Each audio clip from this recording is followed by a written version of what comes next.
Hello and welcome to the Fiddler's Green podcast. I think this is number 63. Memory serves me properly. As you might have guessed from my less energetic voice than usual, I am doing this and I'm indeed pretty under the weather. I don't really have any kind of symptoms, but my energy level is very, very decreased, and I've been struggling with a little bit of an elevated temperature. I really hope this isn't the kid flu going around again this year. But one of my resolutions for this podcast was to be religious about when it was going to come on. Basically, every Wednesday at around 6, unless I had some kind of catastrophe or a family event that I needed to attend to, then I immediately do a makeup stream. And I'm really tired of, myself putting off these podcasts and going a whole month without doing them. I mean, it's forgivable when I'm moving, but now that I'm in a permanent location, I want the Fiddler's Green podcast to be a permanent bi-weekly affair. And so I'm doing it. I've got my black tea here. I've got my seasonal sweater, and we're gonna get through this. We're gonna have a very good podcast here. Some say the best. The intro music, and I'll get into this a little bit. It was one of my favorite Halloween songs. It is Vince Guaraldi's "The Great Pumpkin Waltz," which was part of the Charlie Brown Halloween special. Which I'll be talking about those a little bit, and I have a very, very special. I should say, Vince Guaraldi's music for Peanuts really sits deeply in my heart. There's a special place in my memory for that particular music, especially in the holiday seasons. And I did want to see, this time, if I could do a podcast that was predominantly not about politics. I mean, I'll go over them right now. I've got like the list every day, every 2 weeks when I do one of these podcasts. I take the themes, the things that I'm thinking about. Usually there's an essay that I'm writing on the side. Indeed, there's two essays. There's the talk for the Portland event, which I'll be at in about a week or so. And there's, the essay that I'm trying to get out for Substack, or the two or three of them. And, I'm trying to combine that with events, but, this is something that I think everyone's kind of getting to the point where they're just so burned out on politics. It's not, what is there? Like, my wife was like, "Oh, you should talk about the stabbing today." And I said, "The stabbing? Oh, there's a stabbing in England where a Muslim guy stabbed a bunch of people." And this is a day that ends in Y. This happened last week. It happened last month. It happened the month before that. Uh, oh, wow. Israel apparently violated the ceasefire and is blowing stuff up in Gaza. What totally unpredictable circumstances this was. I don't. I guess. I mean, it's interesting to speculate how Israel is going to spin this, how Netanyahu's going to spin this now that most, if not all, of the hostages are released. How is the casus belli going to play out on primetime TV? It's very apparent that Benjamin Netanyahu, in particular, wants this war to go on because he needs it for some political end, and for that, it's kind of it's. I mean, I don't know. But I don't want to get into that. This whole thing with Israel. No, I've been talking on Twitter a little bit now. I'm going to do a show that's not on politics. Now here I am talking about politics, just to kind of explain why nothing interesting happened in politics. But this whole Israel thing, this whole Zionist monster that we're dealing with, both at home and abroad, it's something that's been going on for a very, very long time, and it is incredibly difficult to stop. Nor is it within my power to stop. I know how it works. I think I know how it thinks. I know what's wrong with it morally, and I know what it would mean to get out from under its thumb. But I don't have any. What else am I supposed to say about this monster, right? I mean, we don't have any solutions, and nor do I think like vindictively bashing a foreign country is particularly useful. It's cathartic. Like, people find this cathartic. People find going after Zionists either in the state of Israel or in their lobbying efforts in the West. They find that deeply cathartic. And it's not that I don't see why. I have some bad experiences with people from that wing of politics many times in the past. And I'm actually kind of bitter about that, to if I were to be very honest. But the problem is, I feel that embracing that catharsis is deeply perverted. It feels like something a boomer would do. For instance, this week, we'll get onto it's just like futile politics everywhere. We're building this into everything, right? Every normie conservative on my Twitter feed for the last 2 weeks has somehow encountered a time warp. They open their closet door to take out their Halloween decorations, and then they fell into this time warp and they popped out in 2007. And now they're all like in jihad watch again. They're all talking about jihad and remember 9/11 and the Islamic takeover of America. Do you remember all that stuff? The Robert Spencer jihad watch stuff. All of the Fox News hand-wringing over Islamification of the West, which is it's a real phenomenon. It's a real phenomenon, but the spin that there's some kind of imminent Sharia law coming to America. And then it starts going into like, oh, you have to cathartically bash Islam. You have to show us that you're on the right side of the Islam question. I mean, my thoughts on Islam are well known. I don't need to reiterate them here. And all these boomers constantly going on about how, I mean, in particular, one thing that they're all on, and this is obviously the context that this is going on in, is the Zohran Mamdani win that is, I mean, I don't know, I don't want to say it's certain, but it's almost certain that Zohran Mamdani is going to be the next mayor of New York City, which is a big deal. I mean, it's a big deal, but it's also a predictable deal. And all the boomers on my entire feed are going on and on and on about how this is an Islamic takeover. And we have to stand up to Islam. Stand up to Islam?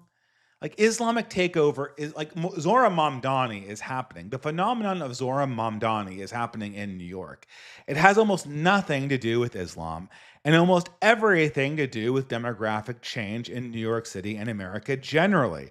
Zohran Mamdani is not the Islamic candidate in New York City. He is the non-white candidate in New York City. He is the immigrant candidate in New York City. Asians overwhelmingly voted for him, Muslim or not. And I guess I'm guessing here, but I'd fathom a guess that most immigrants in New York City are either not Muslim or not practicing Muslims. So this entire thing, you have to, we're in the middle of an imminent Islamic takeover. You got to counter signal Islam. That's not what's going on. That's not what's going on. Oh, I have to counter signal Zionism. Well, I mean, I guess Zionism is going on insofar as certainly people of that political persuasion are more in power in our political hierarchy in the West and the United States in particular. They're certainly doing things in the Middle East, bombing people. That is a phenomenon that is going on, just like Zohran Mamdani is a phenomenon that is going on in New York City.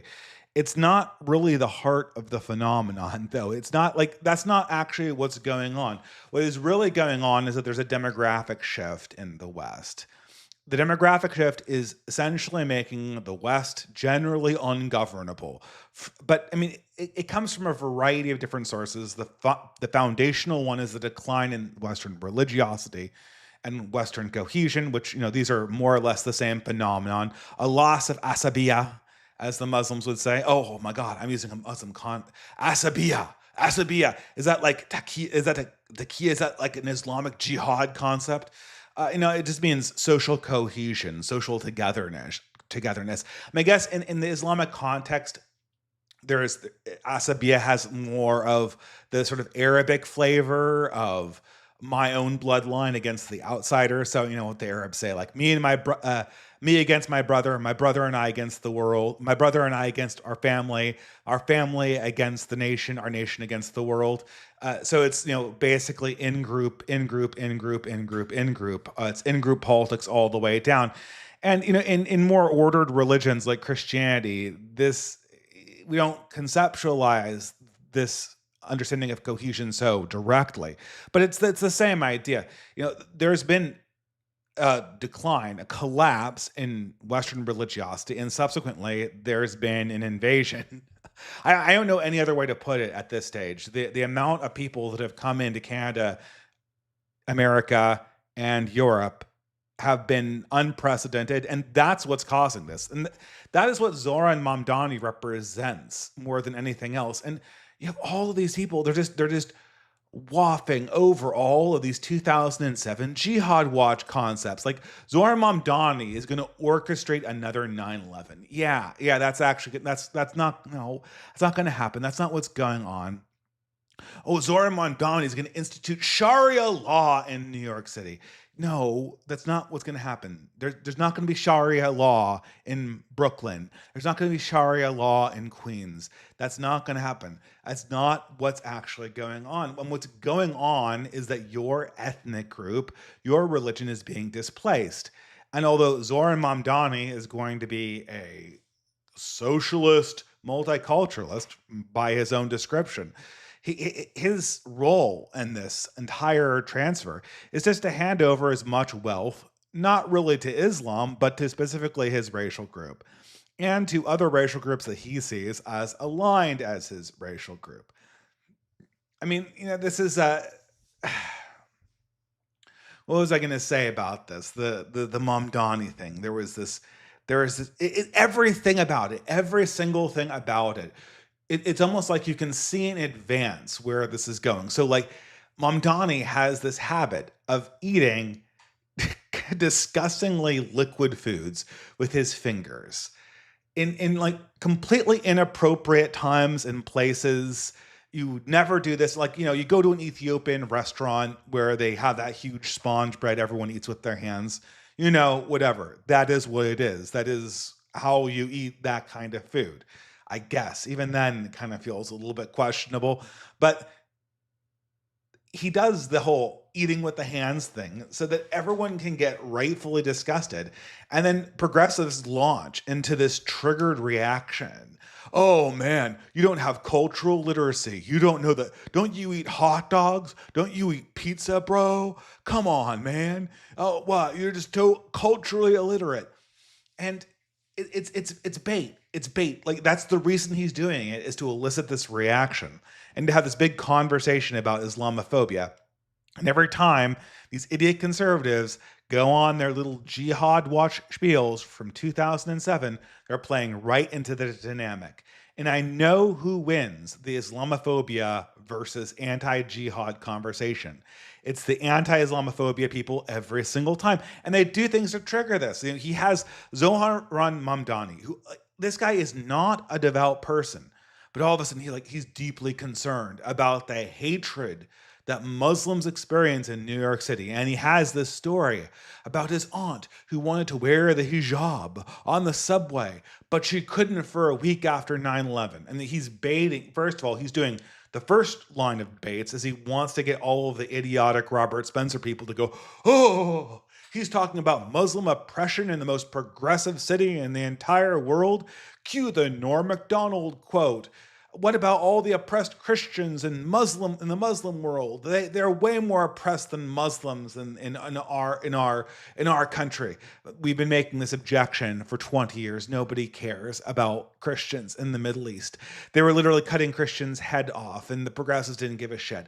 Nobody in New York cares about Christians getting beheaded in Syria. That's not. Nobody cares. Nobody cares. They ethnically cleansed the Middle East out of almost every single Christian population imaginable. That didn't stop the progressives from bundling more money against Islamic phobia. That didn't stop the neocons from driving more wars in the Middle East. That didn't stop the mass immigration of Muslims into Western countries. They've been complaining about this for 20 years. Nothing changes. You fall right into the same rhetoric again. And you can see this. That's the response that Zoran is trying to get. He's trying to get people to launch into this triggered Islamophobia discourse. And then comes the other foot, right? The other foot from the hijab sob story about his aunt that that that wore the hijab and then couldn't a few days after 9/11 because of the horrific anti-Muslim pogroms that were going on in New York in 2001 and 2002. I mean, I bet you guys all remember the great New York anti-Muslim pogroms of that time. That was, I don't quite remember CNN reporting on it, but it must be a historic fact because so many Muslims talk about it. But we know that this is a lie. And everyone knows that this is a lie. And of course, because we're operating in the old world. In the old world, you try to call politicians out for lying. So what do you do when a politician tells a lie, like the John Kerry Swift boat lie? You go and you fact check it. You get the sources. You get spotlight on it, and then you find out that what they told you could never possibly have happened, was a total lie, and then they're exposed, and that creates a big fiasco for them, and they lose 5 points in the polls. And it's like the binderfuls of women thing from Mitt Romney. Their entire political career is sunk.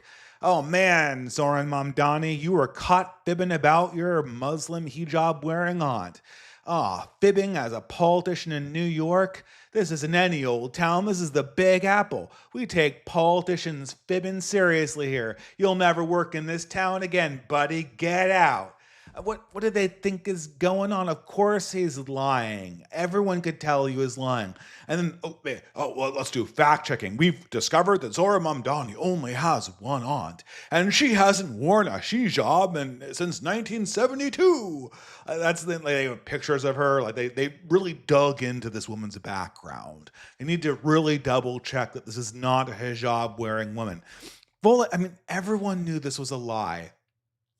Of course, what's the response? Everyone could predict this. Like you could write the script for progressives.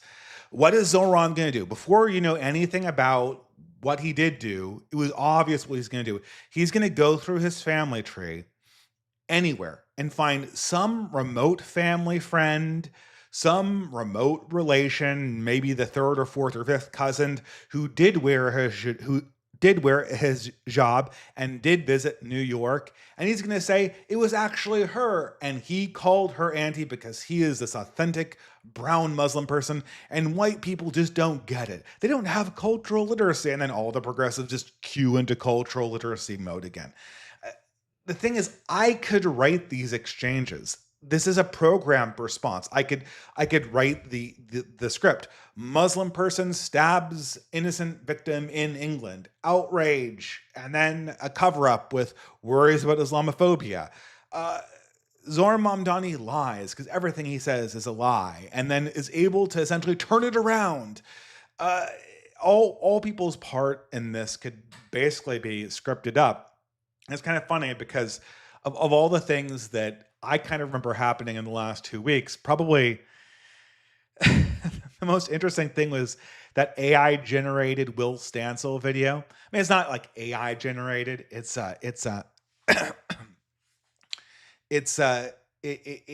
is AI generated. Sora was used to create all of the animation, but the storyboarding and the jokes were written by Emily Yukis and then prompted into Sora and then strung together. The results are really rough, but it got you something that approximates what you'd find on Adult Swim to a reasonable degree, considering it was made in a limited amount of time with the AI technology.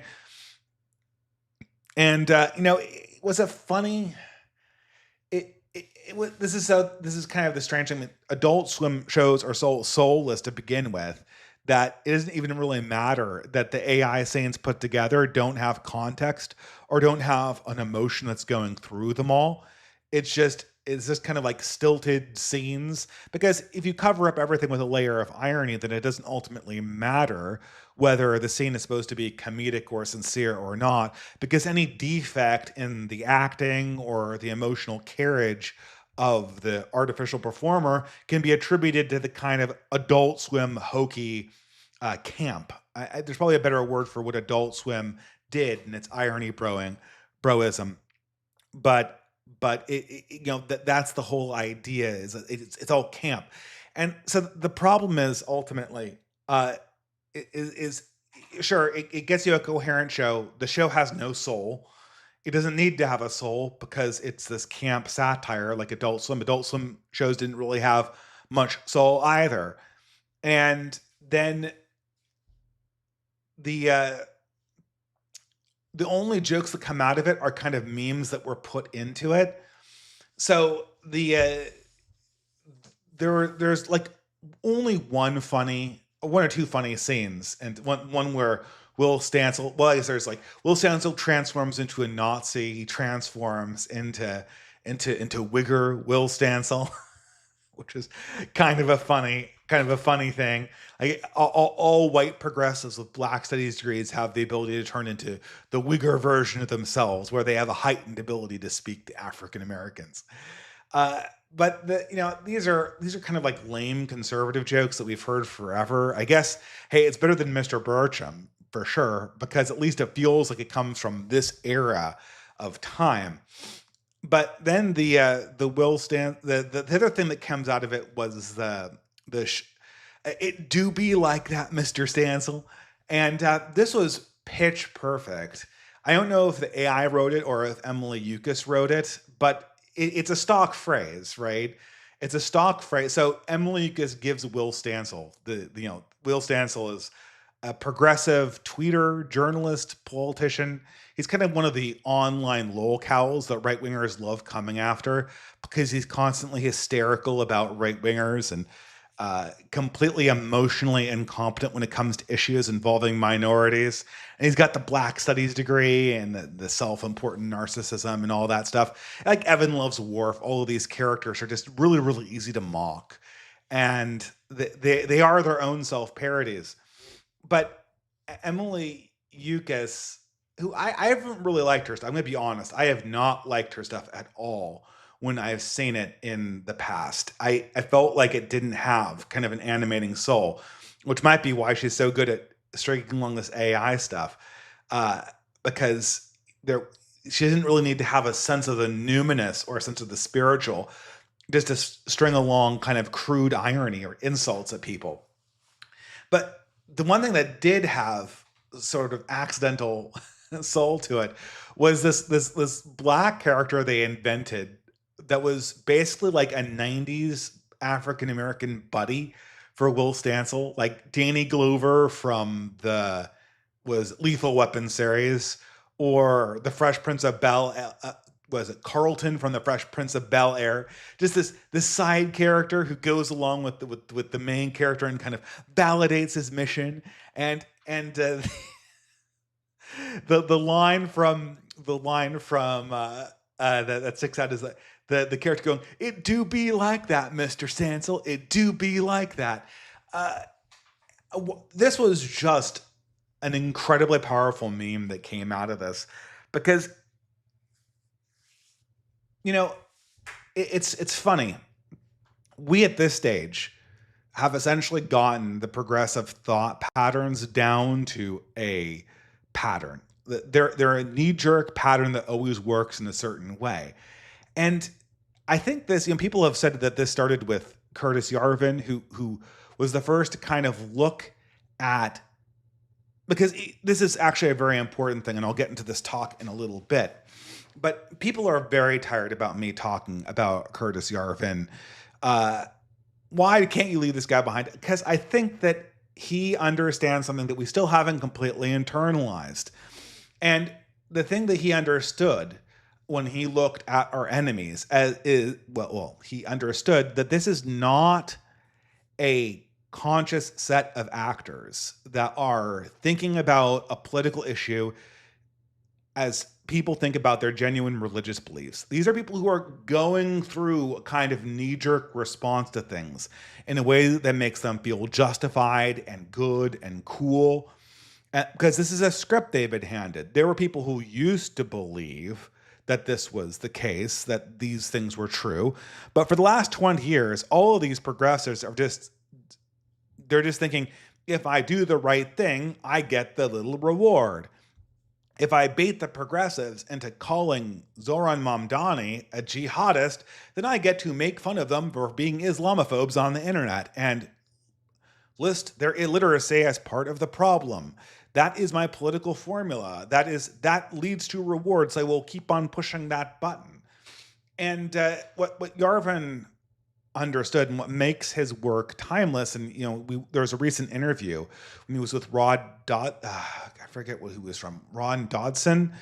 A few people from the I think they were New Founding Fellows, I believe. I know that I know these people, so I really apologize for getting their names wrong. I am kind of running a small fever, so please forgive me. But either way, I mean, it's the systematic approach to understanding progressives as a natural force that is unconscious that is so powerful when dealing with progressives.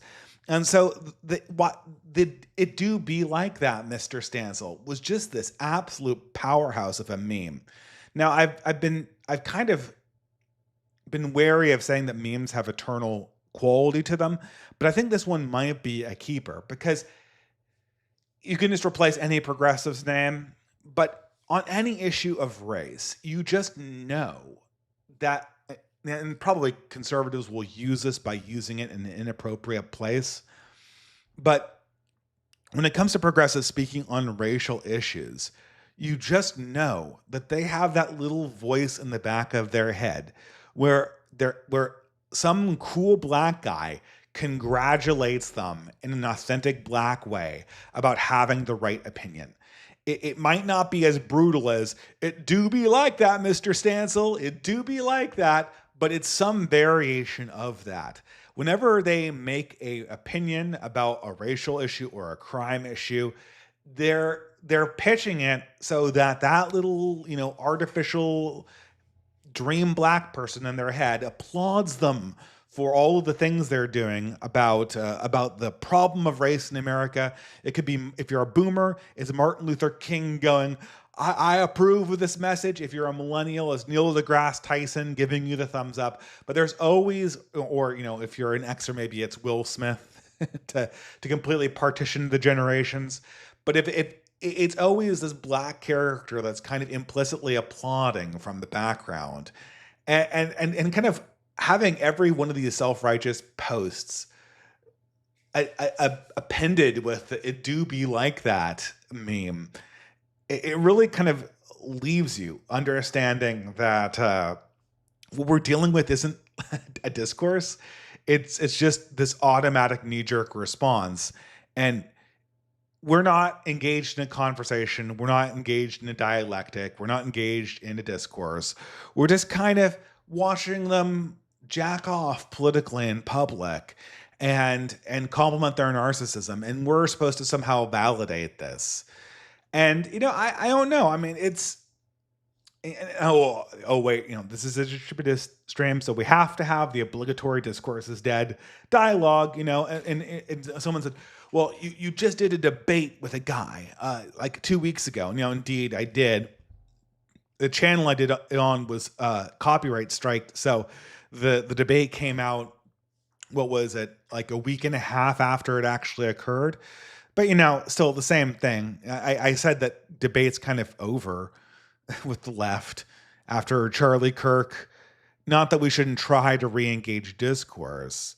Not that we shouldn't try to make things, kind of bring it back in our own way. But, I found myself saying yes to a debate invitation that was the exact kind of useless discourse that I always call out here otherwise. And that was this guy called Pisco. I think he's Indian or something. I don't know why the host was calling him Pisco, so I assume his name is Pisco. But, couldn't it be Pesco or something like that? Or Pisco or something like that? There must be some kind of pronunciation, because I don't know, just the Indian with the Pisco name, it's not a good name. He needs to get a new handle, I'll say that, or change the pronunciation of that a little bit. But anyway, the the debate, and obviously this guy is a complete Destiny clone. He is a complete Destiny clone.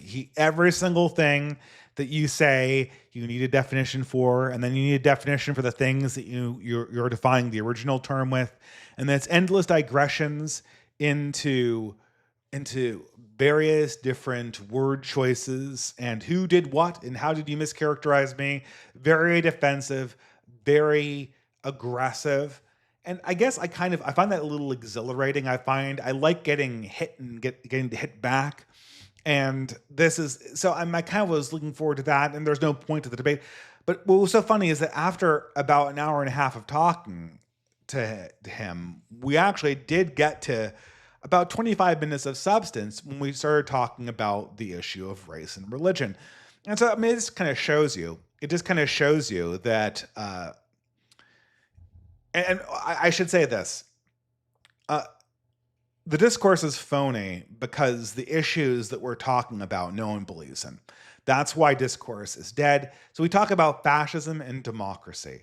Fascism and democracy are two magic words. They don't really mean anything. They don't represent real political systems or real choices. They're just kind of like ant smells that things have in a very vague way. I mean, democracy does mean something in a sense, in the Aristotelian sense, that democracy means that you rely more on voting and less on executive or procedural decisions that come from oligarchies or monarchical figures. And so, in that case, democracy does mean something, but, no one really practices democracy in this world, nor does a decision's democratic quality make people approve of it more or less. So nobody really cares about democracy. So over the hour and a half that we discuss democracy and fascism, it's just a complete waste of time. It's a complete lawyer cross-examination. Pisco really wants me to get me to say yes to a lot of things in succession, like I'm some kind of witness on the stand, and he's drawing things out of me. He's made some kind of great point. If he just asks me random tautological facts and I say yes to them, then he scored a point by doing that. By asking me, is the sky blue? Yes. Oh, okay. So at least you admit the sky is blue. Was John Adams from the 19th century? Was John Adams from the 18th century? Yes. Oh, okay. I caught you on that too. It's like, what are you talking about? Like all of these obvious questions asked again and again and again in this lawyerly way. But I guess what was sort of interesting about that discussion was that once you get to what really divides us, then all of a sudden the discourse takes a different character entirely. And what really divides us, the elephant in the room, is not that I am a monarchist or a traditionalist or a distributist or whatever, and Pisco is a liberal Democrat. That's not what divides us. We can't have a monarchy in the way that I would imagine an ideal society being. We can't have a distributism in the kind of ideal way I would want a society to be. A distributist society, I don't know what you call those things. There's no proper noun for a distributist government. But at the same time, Pisco doesn't really care about liberal democracy. He doesn't care about limiting government because he's a progressive that wants an expanding entitlement state. He doesn't really care about any kind of free discourse because he wants a free legal discourse because he's a lawyer and he benefits from the defense of that. But at the same time, he wants a discourse that is entirely constrained inside thought terminating and cliches that don't let people talk about what they really want to talk about. And what do people really want to talk about? Well, the real issues of our time, which unfortunately, as Lee Kuan Yew predicted, in a multiracial society, there's only two things that it's worth talking about: race and religion. That's pretty much it.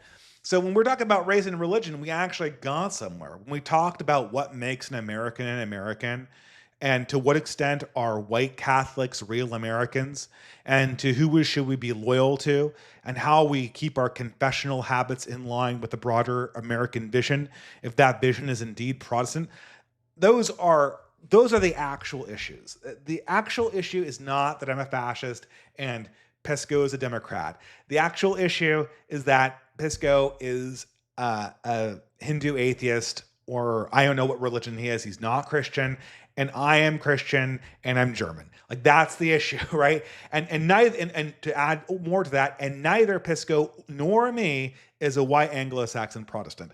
That is what's actually going on, right? What's going on is that Pisco has one race and religion, I have another race and religion, and the founders have a third race and religion. And my race and religion are closer to the founders, and Pisco's are further away from the founders. And we're trying to negotiate the boundaries of that. Now, I don't think that, I think that in the modern world, multiracial societies to a certain extent are unavoidable. I've said that many times. And there has to be a certain amount of multiculturalism. But if you can't acknowledge that reality, there's no point in having the conversation. It's just going to be endless discussions about words. And so, I guess we're in limbo. I mean, we're in limbo, and furthermore, I'm foreseeing this in the foreseeable future that we're going to see kind of a return, like the boomer discourse is going to strike back in a big way. And, this is it's a boring thing, but this is, I think, something that's been a long time coming, at least until the midterms come up, at least until after the celebration of the 250th anniversary of America. In the next 6 months, I hate predictions, but I'm going to predict that boomer politics, the politics of 2007, are going to come back in a big way. People are going to think, unless we have an economic collapse, which is not out of the question, but people are going to start, the boomers are going to start feeling, the boomers and the people who are aligned with the boomer worldview are going to start feeling like they've overcome radicalism, or we're all on the same side against Zohran Mamdani, the Islamic sheikh who's going to bring Sharia law to New York City and put all of the gay people in Brooklyn in hijabs or whatever kind of boomer delusion there is going to be. But this is going to be increasingly pushed, and the algorithm's going to increasingly push this. And because the algorithm increasingly pushes this is what people are going to be talking about more and more. The problem is, this is sort of the struggle of our age, is there's just no, I'm struggling to get these words out. There's no point in talking about these obvious truths. It's going to be what boomer politics and boomer political discourse does is it endlessly cycles you in these futile kind of discourses that are just kind of cope. Like the housing thing is the great example. I mean, how long we've been doing this, the housing and the job situation. No matter what happens, the boomers have to have some kind of explanation about how things are. The millennials all just effed it up. We all just completely screwed up. And now our bad situation is something of our own making. And I bet you're feeling sorry for all that avocado toast you ate in your 20s now, Buster, aren't you? Time to put your big boy pants on and earn a solid million this year, like I did. And they'll come up with some explanation. And I just say, like, every millennial's favorite show is kind of feeding into this. Anyone who knows, I guess, I'm kind of a fan of the Caleb Hammer show. It is absolutely millennial trash television. But Caleb Hammer, I mean, his job is kind of to sell millennial hate slop. There's boomer hate slop out there too. Not as much as you would think, right? You'd think that there would be an equivalent show for boomers, like interviewing old, retired, spoiled boomers in retirement homes. I don't think it would work because I don't think anyone would submit to that. And if you faked it, it would be exposed and therefore it would lose its punch. Unlike millennials, boomers don't just walk in front of a webcam and spill their beans to everyone about their personal problems for 2 hours, like I'm doing now because I'm a millennial. Say I'm old, but I'm still a millennial because I'm doing the whole webcam confession thing. But the whole entirety of the Caleb Hammer shtick is just to generate the most pure, undiluted millennial hate imaginable. And it's the perfect picture of how all boomers think all millennials are. We're just these absolute fuck ups.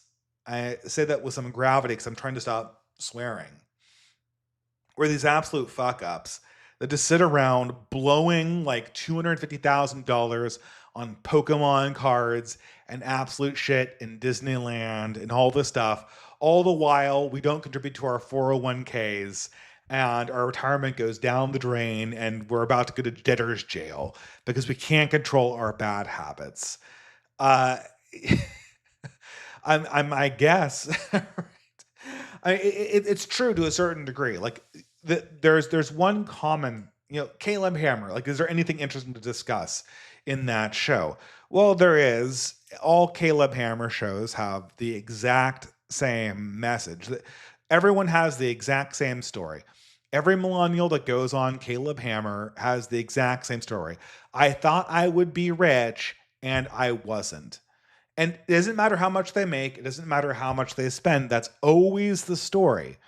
So what happens is, this is what's supposed to happen is you get out of college in your 20s and you're poor, or you're 18 and you skip college and you're poor, but then you get a career and your career gets traction and you slowly elevate your level of consumption.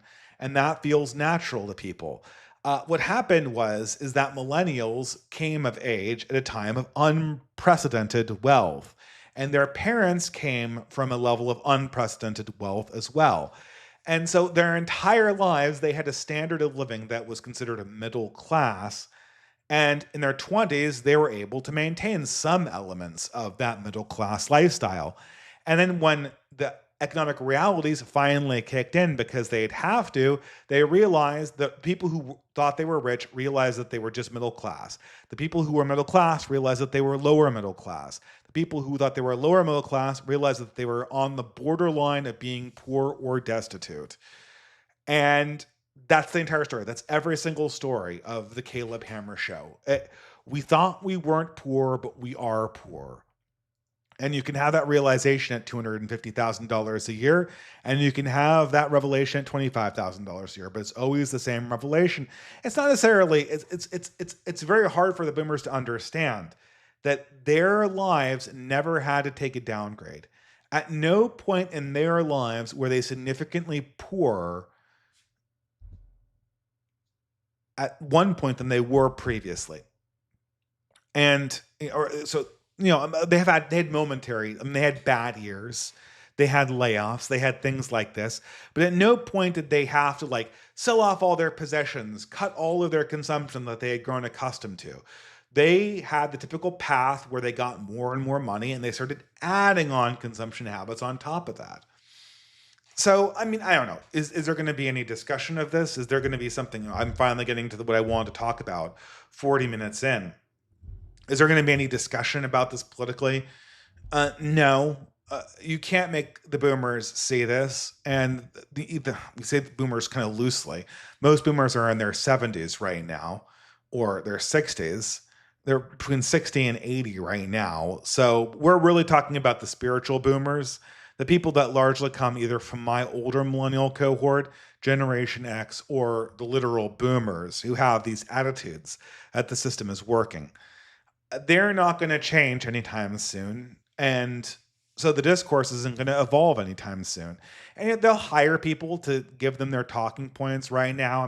We've got James Lindsay, who's looking for a job, being hired on into the status quo conservative movement. There's even talk, a lot of these kind of all of the people who are on the woke right bandwagon, that we need to get rid of the woke right bandwagon. They're all gathering together this week and the week before, looking like they're about to launch a new media product. I guess the product will pitch mostly to boomers. I think what they think they're going to do is they're going to team up with the Barry Weiss disaffected liberals. They're going to be really angry at people like AOC and Zoran Mamdani, and they're just going to rule the center. And they're going to rule America from the center. Maybe Ezra Klein and Matt Iglesias are going to join them, although I think that's highly doubtful. They're going to the center will hold because there's this big fat bunch of old people sitting there, and young people can't do anything. It doesn't make any difference if their arguments don't have any coherence to them. They'll just be there, and that will be the center of American discourse forever and ever. Amen. yeah, it's not going to last. It's not going to hold. But the fight of our age is kind of a fight against. I mean, it's a fight against a lot of things. There's a series of articles, and I'm kind of working my way. I'll say this. When we're in this mode of kind of dealing with a political system that's stuck in a lot of ways, it makes more sense to kind of look at cultural phenomenon and to understand them from a deeper level. Certainly, there were a variety of really good articles that did that, and one of them was how are we going to understand politics in the modern world? So, masculine politics, what it does is it cuts straight to the core of a problem. And the core of our problem is fundamentally religious. That's the number one core of all of our problems is religious. Because we're kind of deracinated atheists, it now manifests in the cruder form of race, which is a proxy for implicit cultural beliefs. Think of all the things having to do with the drama we've had with like Afghanis stabbing people and people from the subcontinents irresponsibly driving trucks. These are all manifestations of this, this deeper view. There was even this weird controversy, and I'm digressing here, but that's what you signed up for listening to this podcast. Indian Twitter is so bizarre, though, isn't it? It feels like you're looking into the mind of something that's completely alien. And it's funny because I don't think the Indian culture is so. It used to be when it was just Brahmins in this country, when it was just like the people who had degrees, like PhDs in engineering. When they were over in America in the 90s, it felt like Indian culture is like kind of weird version of European culture. But now that you're getting more of a cross section of the subcontinent, it just feels like the average, the median Indians and not like the highly assimilated professionals. It just, the way they think about things is just bizarre and alien, and it's hard to come, and they speak English better than anyone with beliefs like religious sentiments that are so different from our own. And it's kind of funny because there's this question of architecture, and this is genuine something I'm struggling with here, but this is what this whole thing is for, right? There's just this huge disconnect, this absolutely positively disconnect in the term of architecture. And it shows you just how, I don't know.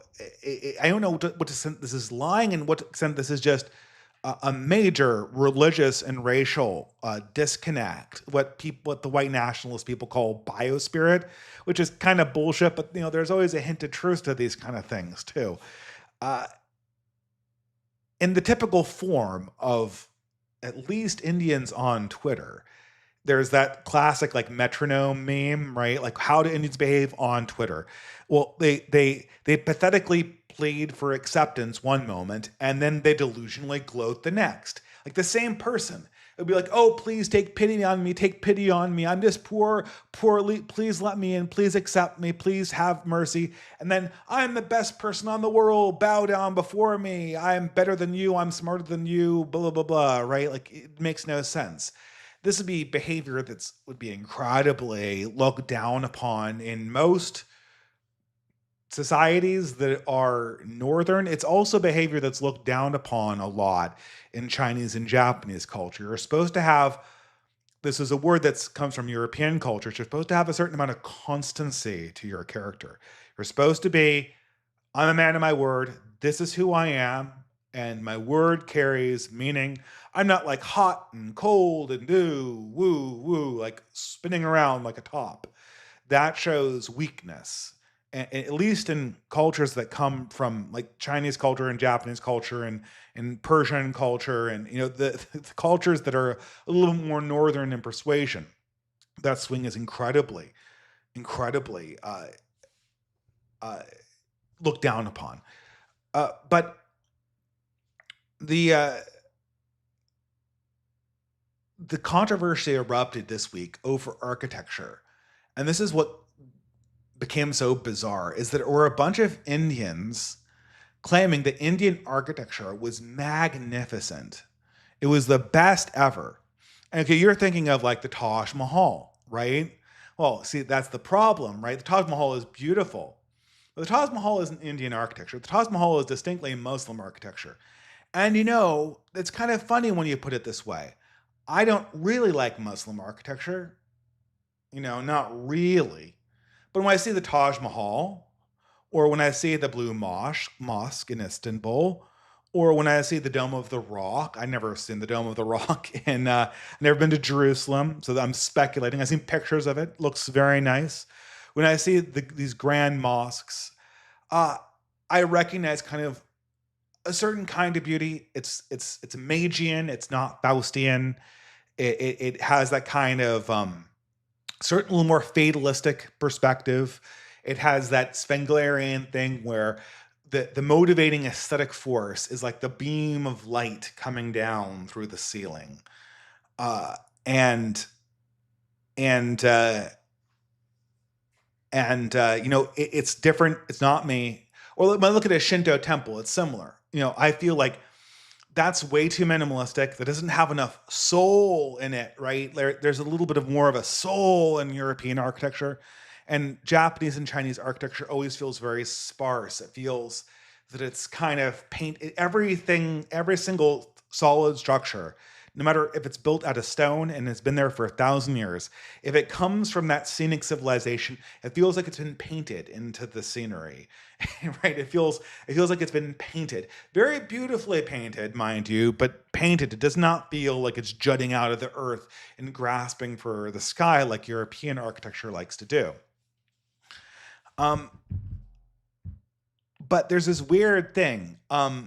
So they're posting all these pictures of Hindu temples. Again, not the Islamified temples that come from the Mughals, where Hindus were copying Muslim architecture. Not that. Not that. That's what you're probably thinking of. They're the actual Hindu temples, the things that are built, and they're built like mounds. They're built like mounds of stone on top of each other, like very, very disorganized. It's hard to see a unified concept. It's like a cluster of mounds, and every square inch is full of characters. And okay, that's fine, right? Like we have characters in Notre Dame Cathedral, right? There are saints that are carved into the buildings. There are gargoyles. It's a very busy facade, right? It's a very busy front-facing structure, and even the sides are really busy with the flying buttresses and all that stuff. There's not a single element of a cathedral that's not busy. But something about the architecture, and I can't quite put my foot on this, of these these Hindu constructions, is like deeply disturbing to me. And even looking at the architecture of their interiors, it feels like insect-like. It's complicated. It's not complicated like Chinese calligraphy. It's complicated like an ant hive is complicated. Like it's not supposed to be human. Like there's not any like there's an order there that's been lost. It feels chaotic. It really does feel chaotic. And there's something that's sort of aspirational about old Hindu culture that you see in things like the Bhagavad Gita and stuff like that. Just like, you felt like there was kind of an implicit spirit that was kind of there originally but lost. But in these temples, it feels like it feels like I'm looking at the rotting carcass of a god. It feels like I'm looking at like a Nurgle god, right? Like from Warhammer. It feels like these gods were alive and they were worshiping something ethereal, and now they're dead and we're worshiping the dead carcass of them. And nothing. I look at these architecture, and it's not like I think it's worse than the European architecture. It's that these pieces of architecture literally make me feel ill. They make me feel like I'm looking at something that once was beautiful and now has been completely decayed, spiritually speaking. And and I feel like I want to run away from it somehow. I feel like there's something that's twisted in this construction, and I need to kind of get out of it. Um, it's really weird. I have no idea where this digression was going, but you know, okay. I guess here's the thing. I mean, like when we're talking about this, uh, when we're talking about who has the better architecture, uh, Notre Dame Cathedral or these Hindu constructions. Um, let's say it was a British and a French person talking. They were arguing whether French cathedrals were better than British cathedrals. Obviously, the French would win that. The British would win other competitions. The French would probably win the cathedral one.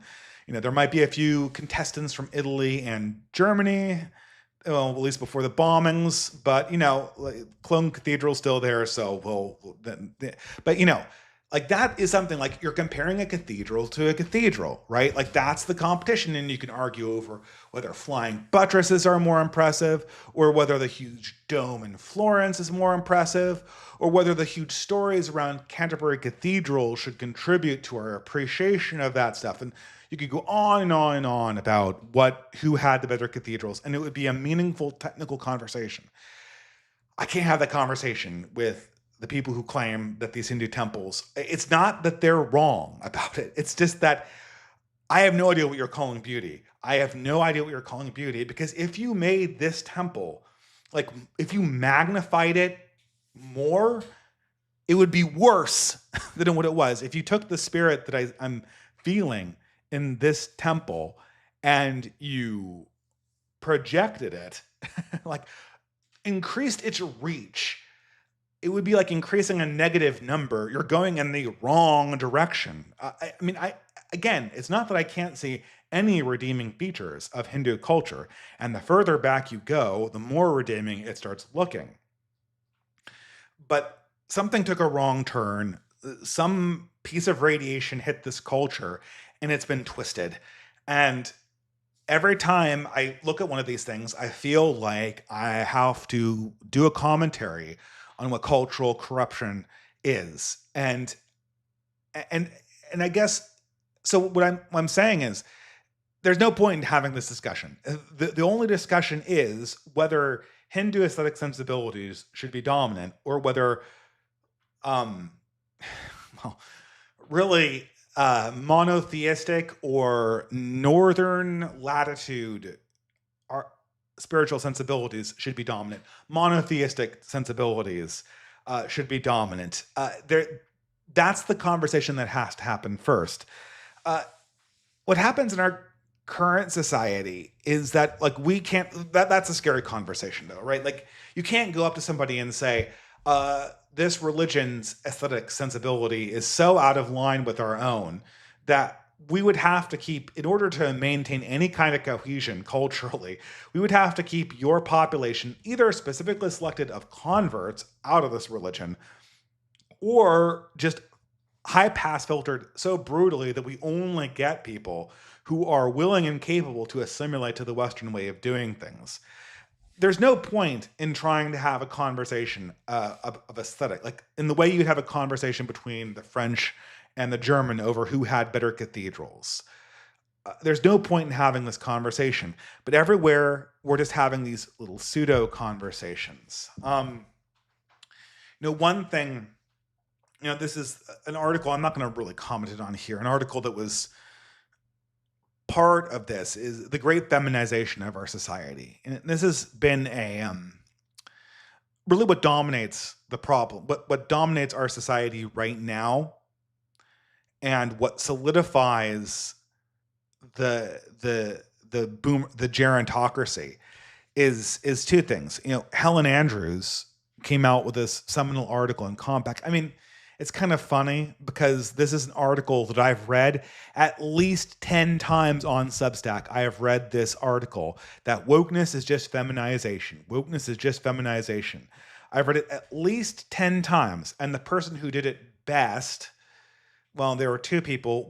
There was Billionaire Psycho that did one, but he's good, but he's a little too verbose. I'm one to talk, right? Physician, heal thyself, as they say.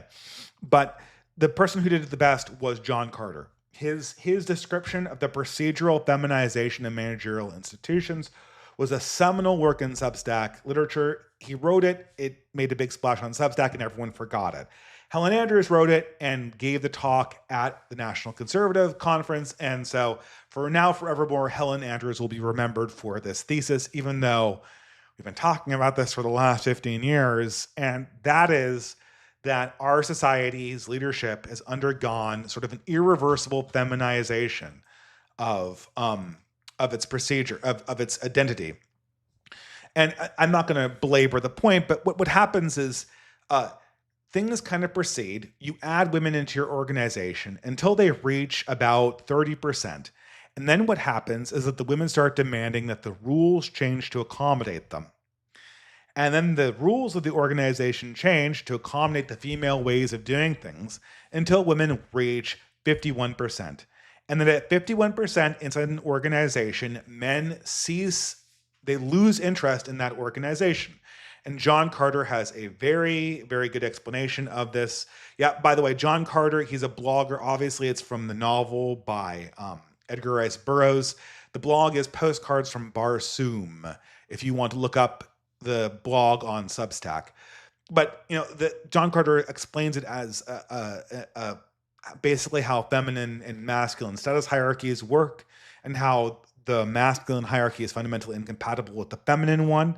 But that's the idea. And of course, what has occurred in our society is that the feminization and has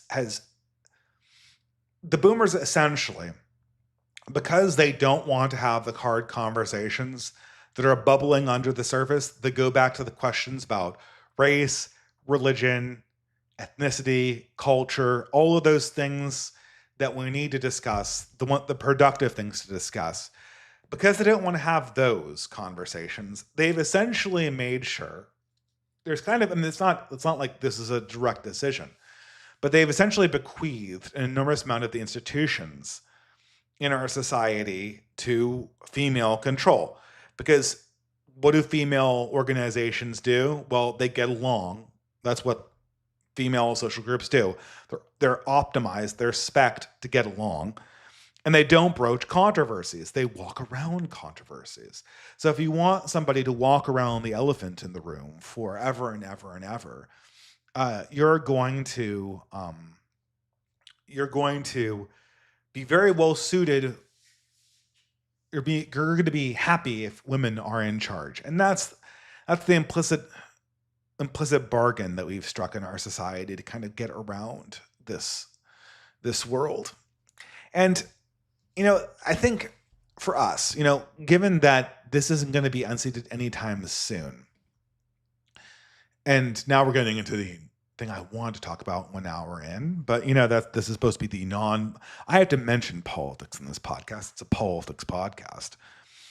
But the things that are important for us to try to look at and address in this historic moment are those things that pertain to not doing what the boomers have done. This is sort of the thing that's been on my mind for a really long time. The subject of the Great Pumpkin Waltz is, how do I not become a boomer? How do I avoid this fate? And it is very difficult to do. Recently, I moved back to a suburb. It feels so weird being in an actual house after living in a basement for so long, after living in a teeny tiny apartment for so long, even with a child. And now you're kind of back in a place that feels sort of like the place that you grew up. And it feels sort of like it did in the 90s. Sorta. But it's different, right? The big different thing is that in the 90s, when you had these neighborhoods, almost every single person on the block had kids and was in their 30s or 40s like I am. But now, almost every single person who has a house this size is, you guessed it, a boomer. So you've got like guys that have professional jobs, some people with 2 jobs like myself, who've managed to get one of these houses when they've gone up for cheap. And then you've got people who were in their 70s who were like, I was the manager of a of a Starbucks. Or they have like these careers that you could never see a millennial do and get into a position where they could afford some of these suburban houses because they missed the boat in 2008. And it's there's the obvious things that I think we can not. I mean, like, I don't know if I'm really in danger of becoming a boomer. I always joke that, okay, now that I finally have like the house thing, am I going to suddenly become like a David French character? Is that my fate? I'm going to lapse into this just like instinctively or whatever. I'm going to immediately lose it. That's probably not going to happen. But more and more, I realize that, okay, I don't want to be like the boomers in the sense that I'm going to move. I'm going to try to think collectively. I'm going to try to think like I'm not an atomized individual. But I found more and more that I have to overcome kind of my own millennial bad habits. So this is one thing, like I said the F word once in this stream. I think there might have to be a moratorium on swearing because I have a kid that is repeating the words. This is really, really bad. And he puts sass on them like you wouldn't believe it. This guy is cracking sass, and if he has access to these horrible words, he's just going to go nuts. But it reminded me, and of course, okay, I need to get rid of the swears from my vocabulary to become an adult, to speak forcefully, but not in a way that is crude, that I'd be ashamed if my son listened to this podcast. I mean, maybe not ashamed. I don't know if I feel like the moral weight of saying the F word, but it's a tear. Like, okay, so what am I doing? I'm speaking. Most of the speaking, I don't speak very much in my day job. Most of the speaking I do is for podcasts. And so the majority of this time when I'm speaking, I'm going to be training myself to say a word that I would kick myself for saying if I said it in front of my son. Like, that's nuts. That's in some sense of being an adult and growing and aging gracefully is to completely unify the person you are online with the person you are in real life, to become kind of unified in your being and confident in your identity. And this is what the millennials always struggle with, and this kind of came to a head with us arguing, me and my wife arguing over Halloween decorations. And this is a controversy too. A few weeks ago, have Halloween decorations gone too far with the gore? Maybe. There are two people who are younger on our entire block, and first I should say that I am of the impression that you should basically not have Halloween decorations. Okay, you should have fall decorations. Anything, and my rule is any decoration you have out for Halloween should be cool if it stays right where it is for Thanksgiving. I mean, jack-o'-lanterns aren't going to last at Thanksgiving. They've got like a 5-day shelf life, right? But like pumpkins are a perfectly fine thing to have out for decoration in Thanksgiving. And so is Indian corn. Indian corn is like my favorite decoration for houses. This sounds superfluous, but I'm going somewhere with it, so bear me out. My wife likes the kind of like, how should I put it? She likes the Tim Burton kind of deal. She likes the Jack Skellington, Sally Raggedy Doll, Corpse Bride, cartoony skeleton things. I can't stand this. I mean, I can't stand that. We decorate a bunch of stuff like that, but it's funny. And of course, now I'm outvoted, right? Because my son recently saw A Nightmare Before Christmas, and he's super into The Nightmare Before Christmas. So anytime, all she has to do is bring him to the store. He just grabs the Jack Skellington decorations off the shelf, and then I have to be the bad guy and like try to put it back or something like that, right? Which I always hate. I hate being the bad guy. Which, I mean, I guess it's your job as dad to be the bad guy, but that even that's not, you know walking around the neighborhood. This kind of feeds into the the appropriateness of Halloween decorations. The the other millennials, like one has like a gore themed Halloween decorations, like gory, super scary decorations, which scares my son a little bit, but it's within appropriate. People were posting even worse ones online. I kind of like it when my son gets scared of creepy things. I don't really want to scare him, absolutely, but I think it's good fun. But then there's another one that's kind of like they have an entire projector screen with like Nightmare Before Christmas characters going across their house. And it's like it's really big and it's really lit up and it's really gaudy. And I mean, I really like the fact that people are decorating and getting into the holidays. But I feel at the same time that we're kind of becoming boomers in our own right. There's this stupid line from this show called Community. And it's a stupid show about this community college. And there's one autistic character that is, he's really autistic and he's really into pop culture. And they try to have like a fun dress up night with him, but he's doing his own autistic thing, like that's not in the theme of the dress up party that they had planned, and so he completely misaligns with them and he ruins it by not getting into character, even though the dress up party they were planning was something that he had liked initially. And then one of the characters says, Ahmed, we wanted to have fun with you, but instead you just had fun over us. Like your own autism, your own solipsism. Like you couldn't participate in the collective thing we were doing together. You were just in your own little world, like making your own thing and expecting everyone else to kind of enter into your little individual world, your individual weirdness, and then walk out of it when the time was done.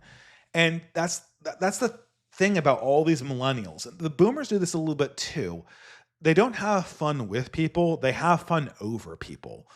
They expect their individual thing to not play into a larger community. They want to have their backyard and they want to keep it separate from the whole. They want to have this like gaudy Halloween display. But I mean, here's the thing, right? And I'll get into this a little bit later. Halloween is a naturally very spiritual time. It's naturally has this feeling that there's, I was talking about this in October country, the feeling that October and November possess uniquely. And one of the reasons why this is my favorite season is that everything in the earth feels like it has a hint of the deep spirit in it, the deep pagan spirits inside of them. And and you can kind of feel that resonance inside of you. And is that suspicious as Christian? I always get this sense, right? Maybe by participating in this kind of Halloween spirit, we are tapping into the same chaotic energies that the Hindus do when they build their temples. Although I think, from a Catholic point of view, I think we are successfully integrating this weirdness into our beings. But more to the point, what I want to say is you have this kind of pagan and land spirits that are coming together and kind of culminate for us Catholics in All Souls Day and All Saints Day. And, it's kind of ironic because All Souls Day is kind of a pagan holiday because you're praying among the other souls that are not necessarily saints. You're praying for our ancestors who died before Christ and perhaps without knowledge of Christ, or perhaps just in ignorance or in some form, and who were still just people. The people, the souls that Dante put in limbo. Yes, limbo. So I get that mixed up with purgatory, right? So I mean, it's perfectly integrated into our spiritual traditions, at least as Catholics. Uh, but there is a certain dread that's kind of implicit to the season when you walk around and you smell the air, and you walk through the pumpkin patch, or you do the corn mazes at night. My wife and I wandered into the world's largest corn maze. It took us an hour to get out, and it's everything about the season and the festivals and the harvest festivals contains an implicit dread to them. And almost, people really bash the suburbs. There's this bizarre phenomenon where every progressive just hates the suburbs. They just hate the suburbs. I've lived in inner cities. I've lived in the middle of Seattle. I don't know if that counts as the inner city. It makes it sound like it's some ghetto or something like that. But I've lived in urban environments. I've lived in rural environments. And I can tell you from my experience that living in the suburbs, there's a lot of soul in most suburbs, at least most suburbs that have been around for one or two generations. The 80s movies weren't wrong about that. They are spiritual places. They're places where people live and die. And any places in houses that people hand down. In any house or place where people live and die and hand down to their children and carry on their traditions in, and that has continuity, carries with it this kind of implicit spirit, this kind of feeling of the numinous that's welling up within that. And that means that just every time Halloween comes around, I kind of have an existential sense of kind of not terror, but like a feeling of kind of dread about I want to say something between awe and dread, right? There's this feeling that is accompanied with the season, and that's all ruined when you walk past a house. It's not about scaring children, right? But if I'm having a fall walk and breathing in the fall air and feeling these spirits, and then the next moment, like I'm tripping over like a plastic Freddy Krueger, or like dodging out of the way of a giant Jack Skellington animatronic arm or something like that, or hearing the tune of "This Is Halloween" coming out of the loudspeakers on the yard, it silos something that's so deep and so rich into like somebody's kind of like weird joke they're having, like inside somebody's kind of like in someone's spirit, like someone's tribute to a movie they saw from the 90s. And like the movie is good. I kind of like Nightmare Before Christmas. I think there's even ways to interpret it in ways that are really interesting. But millennials always do this. They take something that should be sacred and then they cover it in a layer of irony. Just 2 years ago, there was the whole Thanksgiving fiasco. I mean, Thanksgiving is another holiday. I say this every time. I think Canada is a country that has been robbed of its heritage, right? And I think Americans are too quick, as both of my, I'm the only non-Canadian citizen in my family.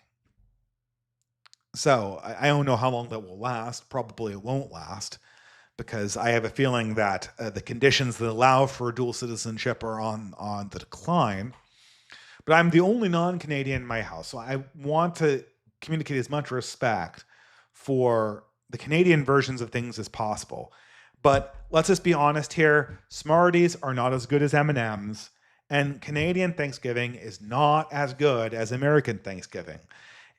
And American Thanksgiving is it is a fake propagandistic holiday. It was developed after the Civil War specifically to give America a shared sense of cultural cohesion, specifically highlighting the first colonies in America as being the Northern Puritan Massachusetts colonies and not the Southern Jamestown colonies. That was explicitly part of this exercise in propaganda. However, over the last 130 years, Thanksgiving has become magical for Americans in a way that Canadian Thanksgiving really has not. There are holidays that Canadians celebrate very well, like their Remembrance Day for the fallen in World War One with the poppies. That is a sincere feeling of spiritual gratitude that you'll see in Canadian culture. And there is no equivalent of that in America, even though America has probably fought more wars. There is not the kind of poetic reflection on the sacrifice that you see in many heritage Canadian communities. But Thanksgiving for Americans is a deeply it's a designated 2-day holiday, which is a big deal for Americans. A big deal for Americans. A 2-day holiday is a big deal for Americans. You really have to celebrate the 2-day holidays. So the 2-day holidays for Americans is a big deal. And what I've noticed is that Americans treat it as something that is sacred. You meet with family, you have to visit other people, and you have to have some amount of solemn reflection. And it usually is followed by like walks and conversation that's decisively, every time I've seen Canadian Thanksgiving, it hasn't quite had that quality to it. And even like Friendsgiving too, like people being fun of Thanksgiving is a millennial version of Friendsgiving. So what classically millennials would do is they would meet up on Saturday of Thanksgiving holiday with their friends and do a lunch that's called Friendsgiving with all your friends. So you can get together with your old friends from high school. And even then, there was this idea that there was going to be some kind of seriousness to it or solemnity or reflection. And every single time, though, millennials try to pull off Thanksgiving or Friendsgiving, it immediately just digs right into this irony in consumer culture. The classic one was Thanksgiving from a few years ago. It's like all these people dressed up as different versions of Tom Hanks characters, and nobody looks like they're having a good time. This is somebody's idea for an Instagram post or a TikTok post, and everyone feels like they're just getting dragged into the endeavor. They're not a part of this. They're not participating in a costume party. They're just kind of like there to be part of somebody's plan for pulling off this sick TikTok video called Thanksgiving. And so much of millennial culture is just kind of, it just retreats into itself. It doesn't have a connection to deeper things. It's funny. I called this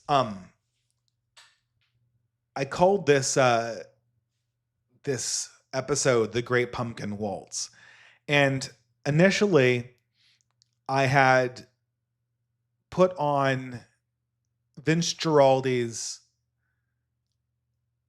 The Great Pumpkin Waltz, which is the soundtrack for A Charlie Brown Halloween. And I remember this album because I remember going to a holiday party and it was organized by my grandfather and my maternal grandfather, and it had all of these old school San Francisco people, right? Because he was one of these old time San Francisco guys. He had moved to Marin County. Well, actually, I think he always owned that house in Marin County, but that no one was in San Francisco anymore in the 90s, certainly. And it's all of these older people, and they were listening. They had a jazz band, right? And I didn't really understand jazz, and it sounded weird to me. It was a piano jazz band. And then they started playing Vince Guaraldi. They played Linus and Lucy, which is the one that you might remember from the Christmas special. They played what was the other ones? there were a bunch of them. The Red Baron, and then the Great Pumpkin Waltz, right? And these are great little numbers. You heard that one. The Great Pumpkin Waltz is the one from the intro music on this podcast. It's a great little jazz number. And I remember thinking, you know, I loved it. I asked the band to play it like 3 more times until my mother told me that I had to stop requesting Vince Guaraldi songs. People wanted to hear other background music and it would irritate them. And, and I got the CD and I thought to myself, I think I might understand jazz now for the first time. It's like the perfect background music for adults.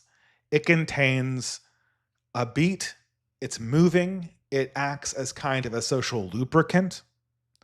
While at the same time, it contains kind of a spirit to it, and sometimes even have a bit of solemnity.